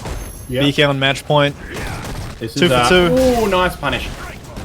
BK just opting to take the hit there, wanted to save the bar and the Aegis. Ooh. Look Oh, at that's the a bar huge jump difference. in. That's a huge jump in. Panda needed that. One more hit. BK can still make this. Crouch medium kick activate. He's got super on deck. A corner to the back. That's it. That's round one. Oh my goodness, dude. Great reversal. BK was in such an advantage situation. Panda teched at the right time and DP'd at the right time. This is Panda's match one point of for those both players. Panda's one of those dudes that's willing to commit. to you think this winning and losing by the DP, man. Do you think this match benefits Panda being 3? Like I know. Do you think Panda performs better in a longer set? I think He's got does. the reads. I think he does. But both of these guys are like that though. They're both very adjustment based. Like BK, while BK is a nut, he also does a very good job of adapting how he plays to sort of how you respond to what he throws at you. Nice. This is absolutely crazy. Alright, this is all BK here. He's looking to book a ticket into into the finals. He knew a fireball was coming out. V shifts. V breaks. I don't think I've ever seen Urien's V break before. That's a really weird kick. Thanks BK for showing it off again. I appreciate that. How did he steal Cody's crack kick? Oh, this is terrifying. Both players are in such a good position to win now. I think the thing that BK needs to be careful about is letting him build that little bit of V-trigger. Now this is a problem. Oh, wow, why did he jump? Oh my god. Oh, the shimmy! Panda. God damn. Very. And I never doubted him for a second. 3-2. Never. Not at all, huh? Did I put that on that bet site? Oh, I didn't. Fuck. Language, my bad. God, I'm so passionate. That was such a good set. Jesus! I was so sure he was going to crouch medium kick activate at that last mix-up junction. I'm like, yeah, this is a shimmy coming. This is a crouch medium kick activate and see whatever Urien wants to do. Yeah, that was really well played by Panda because he was at a deficit there, and you they both knew it. Kane knew it. Panda knew it. But Panda just pushed at like just the right time. Like the choice to push was like. And then BK, I have no idea why BK jumped. The decision making. He cracked, man. He cracked. He just cracked. It has to be that because when Panda gets that vibe, man, like that Igus block in the second to last round, it was like block normal into delay tech the throw, and then DP because a BK was pushing it, and that was perfect into the activate game. Yeah, I just like the situations, man. Very, very well played. Well, both of them played excellently. This has been an absolute monster top 3 between this lot. Top 4 even. Yeah. Cam played very, very well as well. Even though it was a 3-1, it was a very tight scoreline. But we got to see some V shifting as well. Yes. That was impressive. I think bksama takes the cake in terms of the best player for V shifting this tournament. I think, from my experience. Yeah, look, but onto bigger and brighter. Sliding into our grand finals now. And it's going to be Som and Panda. This is like 2 opposing playstyles. I mean, Som has been going, he's been anything but a turtle this whole tournament, but is Panda gonna make him go back to that style? Round 1. It's a mix of both. I think I think some sort of game plan around Akuma is to try and control the Rago. Tends to be sort of how he likes to play. Yeah, against Panda. Yes, which is no small task. Nice with honey. See, there it is. It's stuff like okay. Yep. But all right, that's gonna be a big punish. Yep. You do not want to be getting your DPs blocked against Bison. That's like one of the characters where it's a big no-no. He can delete so yeah. Especially Akuma. Nice jab check on the dash. So wow, Som went for something and got interrupted. Panda got away from the nerf. Big activate. Okay. Yep. Good check on the double dash. Very it's honestly rare to see Som use V-Trigger 1, so I wonder what the logic is here. Better activate strings. I mean, wait, no, V-Trigger 1 just deletes Akuma. I think this is probably the one touch and done. The damage. Nice situation. Recognize the lack of defensive options there for Som and just cashed in and killed him for it. And that's a bar well spent. Yeah, definitely. As I said, spend the cash, take the round, man. Always spend it. Ooh, wow, nice neutral jump. Excellent timing. And he got a punish too. That's preambled. He had a feeling for that scissor kick timing. Definitely. Look, as I said, these two have played a lot, so it's a very regular occurrence for these two to be the last in the couch war. Interesting point to make, but Scissors gets heavily punished by V-Shift, like really badly. I'm wondering if we're going to see some of that coming out eventually. I think he just tried to then, and look at how that went. There's a risk involved because if like Bison has a lot of forward-moving buttons and specials that aren't V-Shift, Scissors that are a lot quicker. so you have to be Quite hard to careful react to that timing as well. Yeah, that's like some big dick read kind of stuff. Like you got to commit to that. Damn, just went low. Oh, no one expected that. Panda Who taking game one. lets Demon Flip just slide? Honestly. A man whose anti-air is just. Do you think maybe Som spent an extra like fraction of a second thinking, oh, that's right, jab doesn't work here, and then that's what cost it? Went to hit crouch jab and just his finger stopped about a mil before the button and went, uh-oh. And then just got hit. Oh, man. Dash in, okay. Oh, wow. Good interrupt. See, that's what I mean. These two have a lot of experience playing against so you're going to see a lot of educated guesses. You can see now Som is reaching for the crouch medium kick instead of the normal medium hitting buttons. Yeah. Just to check a standing parry from Akuma. Just going for some extra options. Ooh, okay. Activation saves the DP. Takes a touch. It's a nice open. All the meter just sitting. He's checking that EX stomp. Oh That's my huge. goodness. Yep. Cash out your damage here, 100%. Excellent. One choice. mix up to death. One throw. Nice. So I'm just trying to create some space. And he does Not so. a bad neutral Back jump. dash. This could still go either way. Very surprised he didn't go for the Psycho Axe there. I mean, Panda doesn't have any bar, he just sort of gave up his turn. Some I'm just sure keeping there was a space. decision behind it. Not even trying to anti-air. That's 3 jump-ins now. At different spacings. Nice, jump back jab, there you go. They add up. He's gonna need and a there it grand is. total of 3 more jump back jabs. There it is. That right there would have been a part of one of the changes there. But he went for the stomp as an anti-air option there, and he just got stuffed on it. A scissor whiff punish. Do keep in mind, folks, of course, Som has plenty of time to experiment. He's on the winner's side of the bracket here, so Panda does have to win 6 games to win this tournament. Big climb and a big ask too. Yes, so Som has got a lot of time to experiment here and test some stuff out and just see how he feels about things. Oh no, it's a hell attack whip.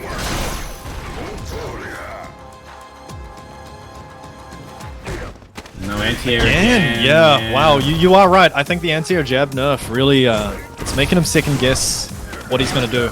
And I mean, outside of crouch jab, Bison doesn't really have any reactable, reliable anti-airs, right? Look, Nothing fast. It's his best option if he doesn't trust himself is jump back jab, which you can see him going for it now. There it is. Yep. So he's sort of noted that he's missing the anti-airs, and I expect that there's going to be a lot more jumps. They're not ideal because you don't really gain anything from a jump back jab. Ooh, wow. That was nice! really... Excellent V-shift. That was sick. 2 big moves. That V-shift to beat out the... Oh, that's interesting. Okay. That was a very, very smart V-shift. Anyone's around here. Nice! Just the tick off the jump light kick. Into the back throw. Panda taking game 2. So to touch on 2 very impressive moves, the double backdash DP to make sure that the Devil's Reverse stays same side. Yeah. Genius.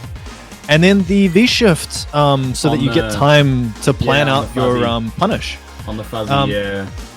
Fuzzies are quite tricky to punish. I wonder whether characters with air throws could like V-shift and jump back air throw if they have it. Yeah, I mean, there can be some juicy stuff. Akuma, for example, would back heavy that. I know as an ed player, my immediate thought was, oh, I'm gonna upkick stat.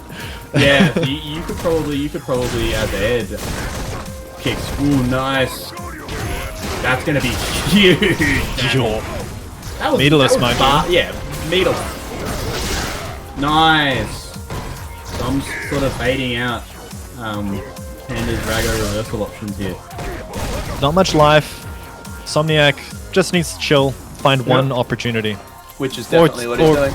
Or 3 jump back light punches. One or the other. Okay. Maybe 7. Round 2. Fight. And yeah, it's already starting to switch, right? Panda up 2 points. Yep. But Somniac now just taking control. Somniac's Alright, that's it, definitely pal. making some strong adjustments to this.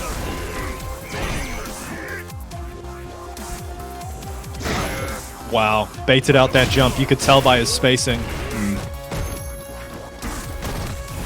Slowed down a little bit now, but Player's a little bit less aggressive. This is And where as Som wants to be. As I say that, Panda dashes and jump slide. damn. Some Oh, the X jump. devil reverses. Yeah. It's such like a both of them are just switching up the pace that they're playing at very, very frequently. Damn, another chick though. That's huge. This is massive. Whoa, that was a gutsy button check. This is why he chose this feature. Yep. Just that raw damage. Conversions off of 1 touch. Yeah, just the raw Just damage. having that opportunity on the table. If he clicked V-Trigger 2, that would be one more mix-up that he would need. Yeah. Probably would have been something like a stand medium punch active. Which, look, still an excellent situation for Bison in a lot of circumstances, but in that specific one there, just being able to activate, spend the bar, kill him and take the game, definitely a much better choice. Fight. Alright, so we're now at 1 for Somniac, 2 for Panda here. Panda is 1 game off of a bracket reset. Ooh. Some not trusting the frame traps. Pressing a button on the 3rd hit. Probably trying to just call out a red fireball to him, I guess. Yep. Oh, nice. Very, very smart. Well scouted. Good The devil conversion by reverse on the Som right as well. angle. Yeah. That was 100% like trying to bait it out of him. Oh, it didn't catch the counter hit combo. Oh no. Damn, that was crazy. Didn't He get the actually had punish, enough time but- to recover. Yeah, I thought that was going to punish the crouch heavy punch. He's trying to keep him out of the air. So I'm doing such a good job at checking him right now. Spends the cash. It's frustrating for Panda. He's keeping him in just the right spacing to sort of frustrate him. He's spin his V-Trigger not getting anything. Great V reversal. Dashes through the fireball. It's always cool when you see that. It's a very, very neat little tidbit. Nice jump jab. Close it out. Round on the board for Som here, looking to push it up to 2 apiece. Yeah, Starts off could with be -2. a quick winners finals. Ooh. Okay. Training you with the go. hook tech. That appears to be a little bit of a mind game. Of, if Panda goes for the back heavy punch, it will beat that Devil's reverse bait. So, but if Som goes from the front, I imagine it will stuff that really late back heavy punch. So, Som's got a V-shift. I feel like they're looking for big opportunities. well, both of them are very explosive characters that get Oki off of a high damage output. So, clean hit into Oki is how they win this round. So, Panda's done a very good job of stopping Som from doing that so far. And now he's playing much safer. Oh, the drop. Falls out. Oh, okay. I say that. Oh, that was sick. You see that little, he lost the round, but you see that little, like, he whiffed the button to time the Psycho Axe? Final round. If that was intentional, that's sick. Like a little frame kill just to get the knockdown. Save the bar. Whoa, that was a gutsy tech. I can't believe Panda waited. He's not getting much off of these EX fireballs, is he? Uh-oh. Is that Som's first slide of the set? Yep. I was about to say, that's kind of telling. That slide, the slide meter took that long to build up. That's crazy. Yeah, it's getting a little bit desperate on offense. Usually a tell for that sort of thing. Checks. Okay, gets the punish. That's the punish, yeah. Wow. You know what? That's a What? fine trade for Panda. I don't know what the hell just happened, but he got to cash in all that grey life, so... And he got to keep the corner. Oh, interesting. He was looking for a slide, and he got it, but no punish because activate. We're seeing some strange situations with these shifts. -2. Oh, that's going to be big damage. One hit from stun Big shimmy here. catch. Can't do much about that. He's going to let the stun burn down a little bit. He was one touch at one point. This is close. If Panda lands like a clean jumping, Som is dead. This is bracket reset round, by the way. Yeah. This is a must-win for Som if he wants to try and keep it in one set. A clean medium on either player. Okay. And that's it, Panda!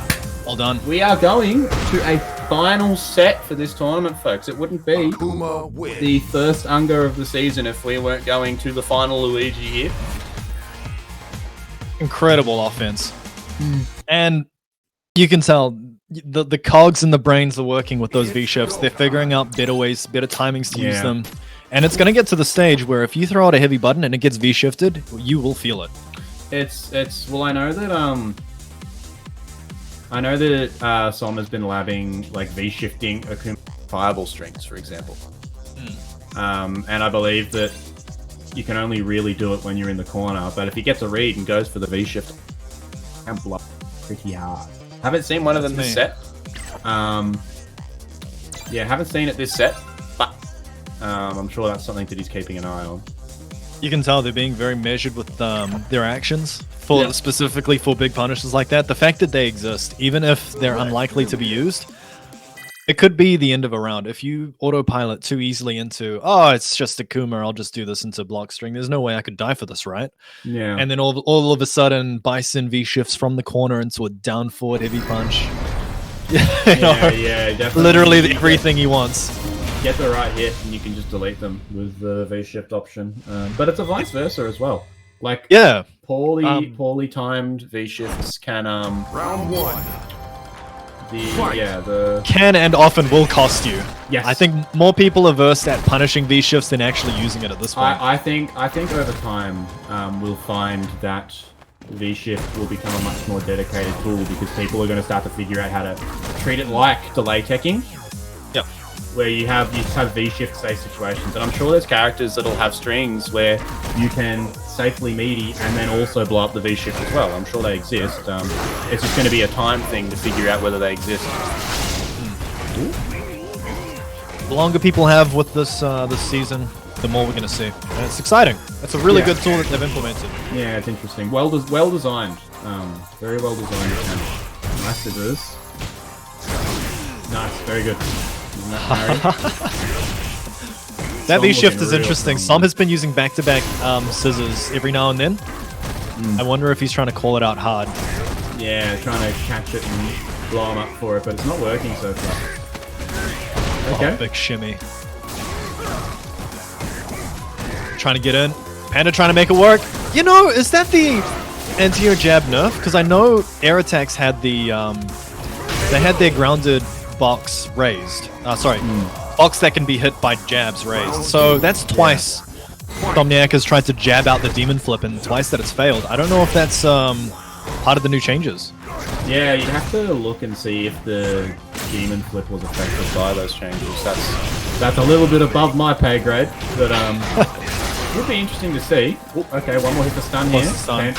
I love that EXF fireball, right? Like, it's so smart because it lingers for so long that Panda's stun started dropping. Yeah, and on top of that, Som did a double shimmy as well, so he had to block it. The stun was disappearing. That's a smart option. Well, there you go. There's your head stomp. Still works as a get off me option. You've got to think about it a bit more. Fantastic dash check. Oh man, that tech timing was OD. That was crazy. Yep. M.Bison wins. Somniac returning to form. Yeah. All right, you've had your win. Reset. As I said, man, he had a lot of games to sort of think about and learn here. That first set, it's not a disaster to lose it. It's really not.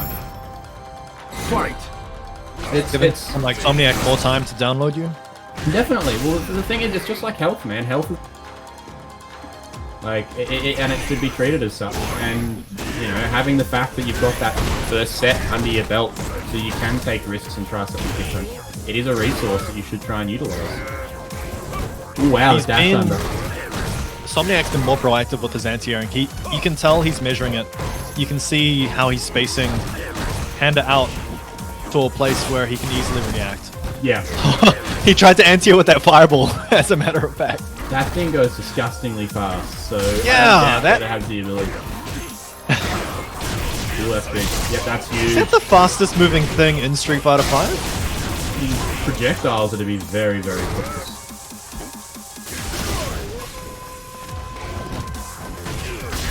Uh-oh, okay. This round just went from extremely one more to heavily Panda favored here. Whoa! Whoa! Last one. So I'm not biting. Oh man. One hit'll do it for either player here. I know. Ooh, he's eating the fireball. Panda has to be very careful here. Super fire. No resources for either player. Nope. 20 seconds on the board. Som is pressing. He knows he has to do something. Yeah, he knows he's lost the life lead here. Oh! Jumps it again! Oh my goodness, in one block string, Som has almost equalized it. 6 seconds. Excellent timing. Som just jumps into it with that dash and... If Som had dashed that slightly later, he would have actually punished with the mid-punch. Yeah, it would have been round if he had have, That was win either side. Wow! Yep, I've seen that before. Man, you get some really interesting interactions with Devil Reverse and that parry. Last time that traded, and this time success. Yeah. Oh my god, another sweep. I see what you mean. That's Som's second sweep. Yep. That would have been a big juicy punish if he kick got nerfed this season. It's 5 extra lag frames. Wow, did you see that? He's not letting it slide. He's literally not letting it slide. Oh, damn. God damn. This is very impressive. I think we could have Tatsu'd that. That was a stand heavy punch V-shifted. Okay. The fact that Panda is getting these big V-shifts soon, these will be big capitalizing points. Okay, here we go. Som's got a lot of E-trigger. He could almost, if he gets a good, a heavy. Oh, I think a regular hit's gonna do it. He might be dead. Yep. Oh, no. Oh, he went for the okie doke. He didn't actually have the bar for the extra EX conversion. Yeah, If he did, that was it. That's still big damage though. Som, just pulled that one out of the gate there. Nice punish. Oh no, no Tatsu, didn't believe. -4. Again, nice. Somniac's really adapting with the jump back jab now. As his go-to in the clutch. Look, it's not a high reward anti-air, but the thing is that I feel like Som should feel confident in his ability to win neutral. So going back to neutral is a good thing. Because this is a situation where you're losing. You lose easily when you're back to the wall. Very good defense by Som. Punish that. Oh, he dropped his punish. That is a strangely hard move to punish. That was a late frame as well, I think. I think it's only -7 at worst. Great punish. Into the mix-up. I mean, this is still anybody's game. It is. Even if Som is one touch, if he gets that, this he is got what so he lucky. wants. Oh, he got so lucky on that back throw. Panda went for the shimmy and hit, but Panda just mistimed it a little bit. That's dead. That's... Oh, he dropped it! What the? Late cancel? What's that about? That's yep. Hold on, that was heavy punch into... Maybe he missed a hit of the Inferno? Either he missed a hit of the Inferno or he cancelled late. Or the stomp came down at an angle that doesn't hit that knockback. Where's Chips? Chips, are you in the chat? Yeah, can you that was wrong cancel. elaborate? Wrong cancel. Shen said wrong cancel. If it was into scissors, that was it. Yeah, it needs to be EX Inferno. That's right. No, it's EX Inferno into stomp. That's right. Yeah. Yeah, that's right. That's such a costly mistake. Yeah, it is. Like, he could be up 2-0 here. He's Deborah at 1 apiece.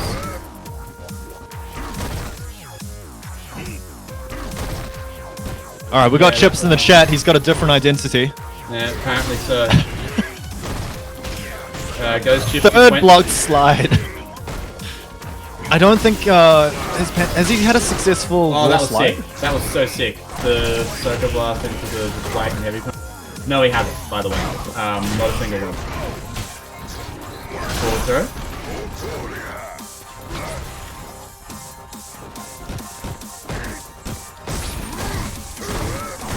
Clean block strings. Somniac has sort of stopped trying to interrupt Panda's strings. He's just sort of letting him have the fireball and return to neutral. Yeah. Which is, I think, the safest course. As I said, I feel like Som has zero reason to continue in this matchup. Like, he's doing a very good job of controlling what Panda does. When Panda is winning and getting mileage out of Akuma's tools, like moments like right now, where he's pressing him, he's forcing him to sort of react. But if Som can keep it at neutral... Oh my god. He baited out that scissors, but it was a light instead of a medium. This is crazy. 10 seconds. 10 seconds on the clock. Som's got a life lead. And it has to do something big. Wow, the big right hand right on the dome. Squashed him. Alright, Som trying to get up to 2-1 now. Make up for the mistake he made in that last game.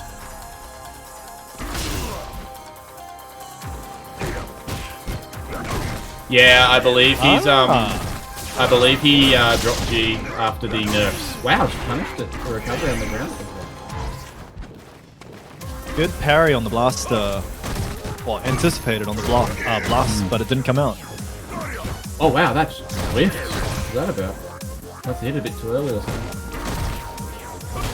Alright, the heavy kick's just swift as well. I know that's got a bit more of a funky... It hits a bit high.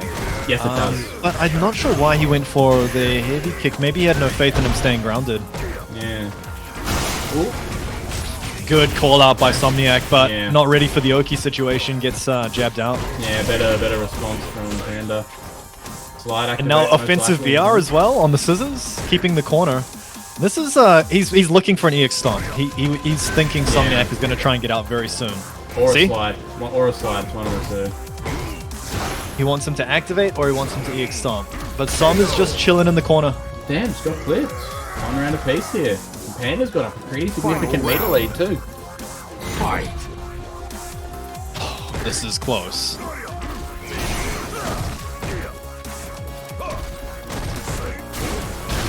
There we go, that's nice. So it's still projectile invincible by the looks of it? Or just very fast? It's just frame 3. It's just frame 3, I believe. So it's still a great tool, it's just no longer a get out of jail free.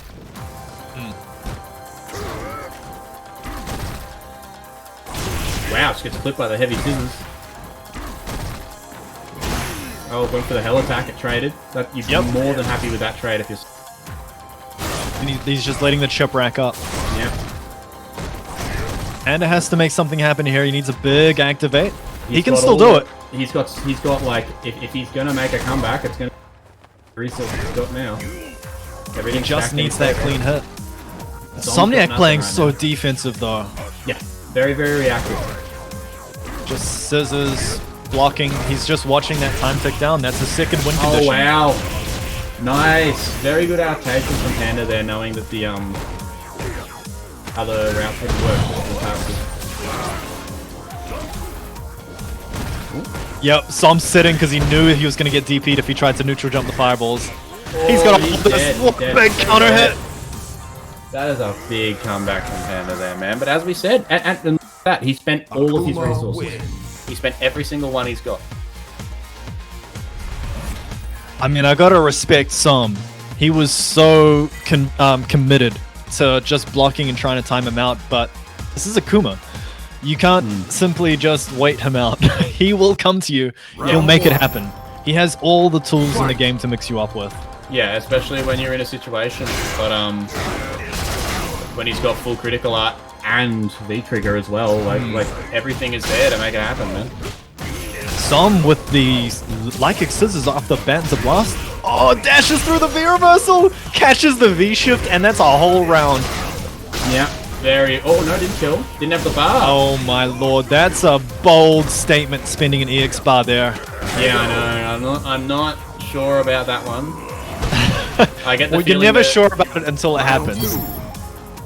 I get the feeling that he just decided to commit to it. I think. That's a very hard place to come back from.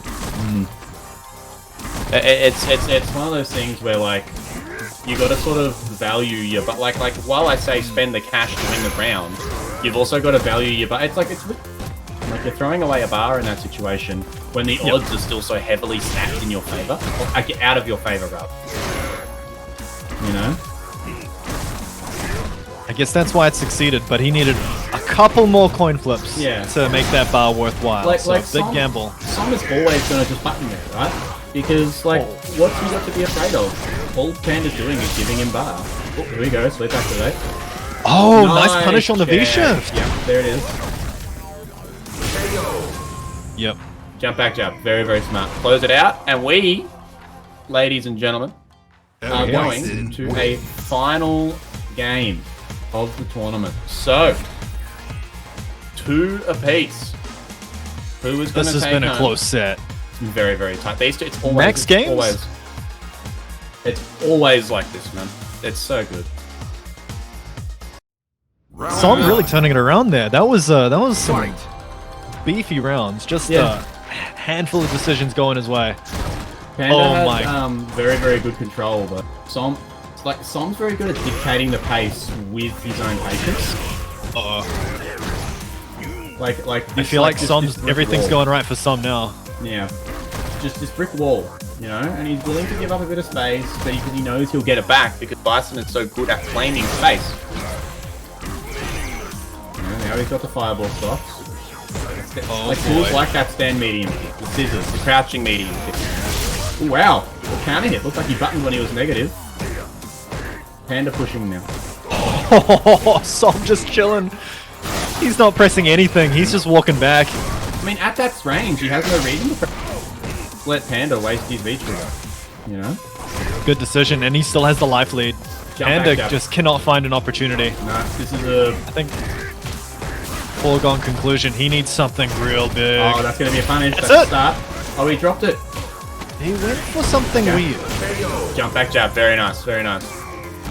The signature jump back jab, taking 2 rounds now. Yeah. This is tournament point. It is. Somniac looking to steal this.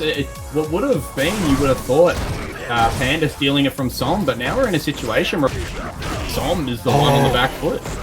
He finally checked the stand light kick from the jump and block. He got a bit of profit there, a bit of corner carry. Nice juicy combo. Panda pushing. Little life lead. Good bar lead as well. Love that V-reversal. He's going to get beat still. He's very proactive with that V-reversal. Oh, big jump back. Big jump back. Great recognition there as well. Took away for a confirm off the crouch kills. Comboed into sweep. And there it is. Ladies and gentlemen, we are going to a final Luigi. This is for tournament. Both players have a very similar amount of bar here. Panda will build his second one first, but that's about it. As close as you could expect it to be. Oh my lord. And they're both just being very careful. Yeah, they've both slowed down a little bit here, I think. Just to... Notice the change in the buttons that Panda is pressing. He's just not doing anything anymore. He is picking his spots. Before he was just pressing whatever he wanted, really. And now Somniac is looking to scissors with punish. I expect he's looking for an opportunity to turn on the jet. If he gets a good clean hit, he'll go. But Som's, again, just doing this like great wall strategy, and really well for him. Keeping that charge, keeping that space, knowing when to walk up, when to walk back. Som has a lot of V-gauge for his health total, like a lot. He's been grabbing a lot of the fireballs. It's been love that. Basically both players at around 3/4 of the screen from each other. If Som plays this right, he may be able to stop Panda from getting a he's He's one fireball away from death. He is. One hit confirmed. Critical out here. I see what Panda's win condition is. It's going to be a low forward or a crouching medium punch into a fire. Som has activate. Couldn't anti-air. Has to hold this. Som knows. 17 seconds on the clock. This is going to go down to the last second. Oh wow! Look at him! Wow, that combo. Knockdown. V-shifts out. 8 seconds left. Swaps out. Swatch the side. Som got a life lead. He went on the fireball. Oh, he just jumped in. Panda wins! Akuma wins. Panda wins! Oh my lord, what a last round. Forward. That teleport forward was like the most catastrophic mistake I've ever seen. But he just stopped with just enough time that Som couldn't do anything about it. That was a stone's throw away from being the worst BM in history. If Som had responded with like heavy punch, I think that might have been enough to tip the scales, but he went for the mid punch. That would have been disgustingly close. God damn, Jesus. Congratulations, Panda.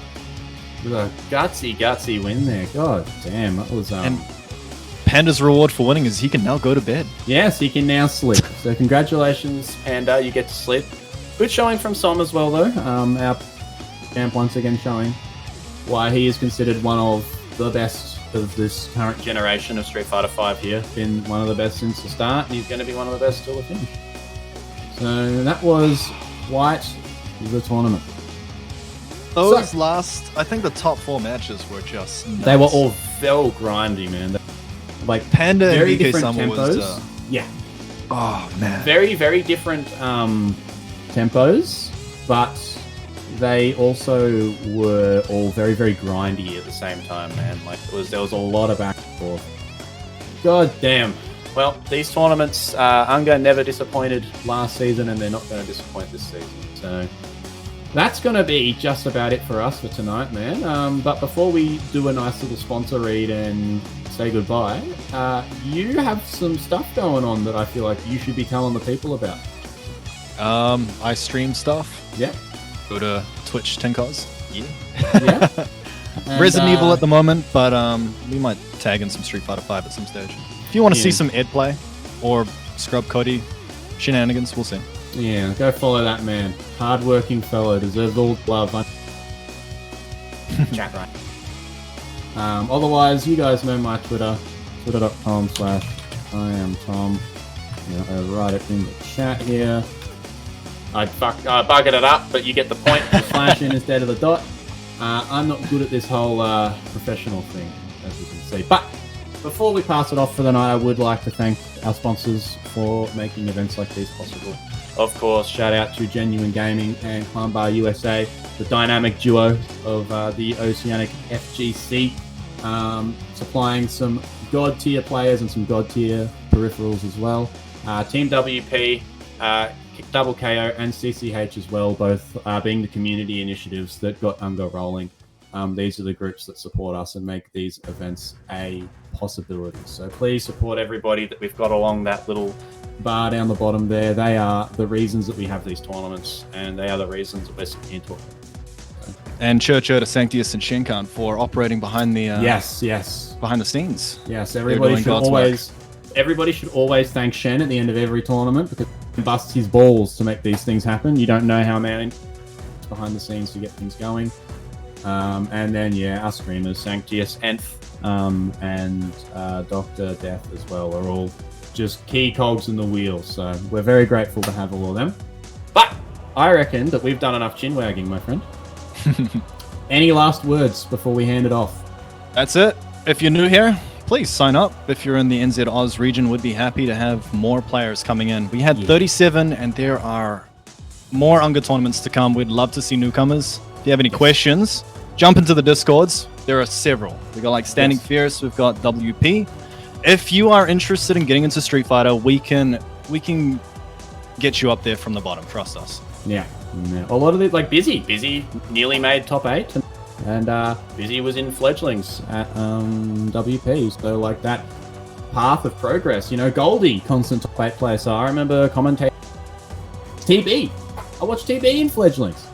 Like that path is there. So get involved, and hopefully we'll see you beating Somniac in Grand Finals next week. No, all right. That was the best time to get into it. Exactly right. The game's great. Everyone's having fun. New patch. Let's leave it at that. It's been a pleasure serving you all, folks. My name's Tom, the homie Tim Cross, and we are out of here. Take care, guys.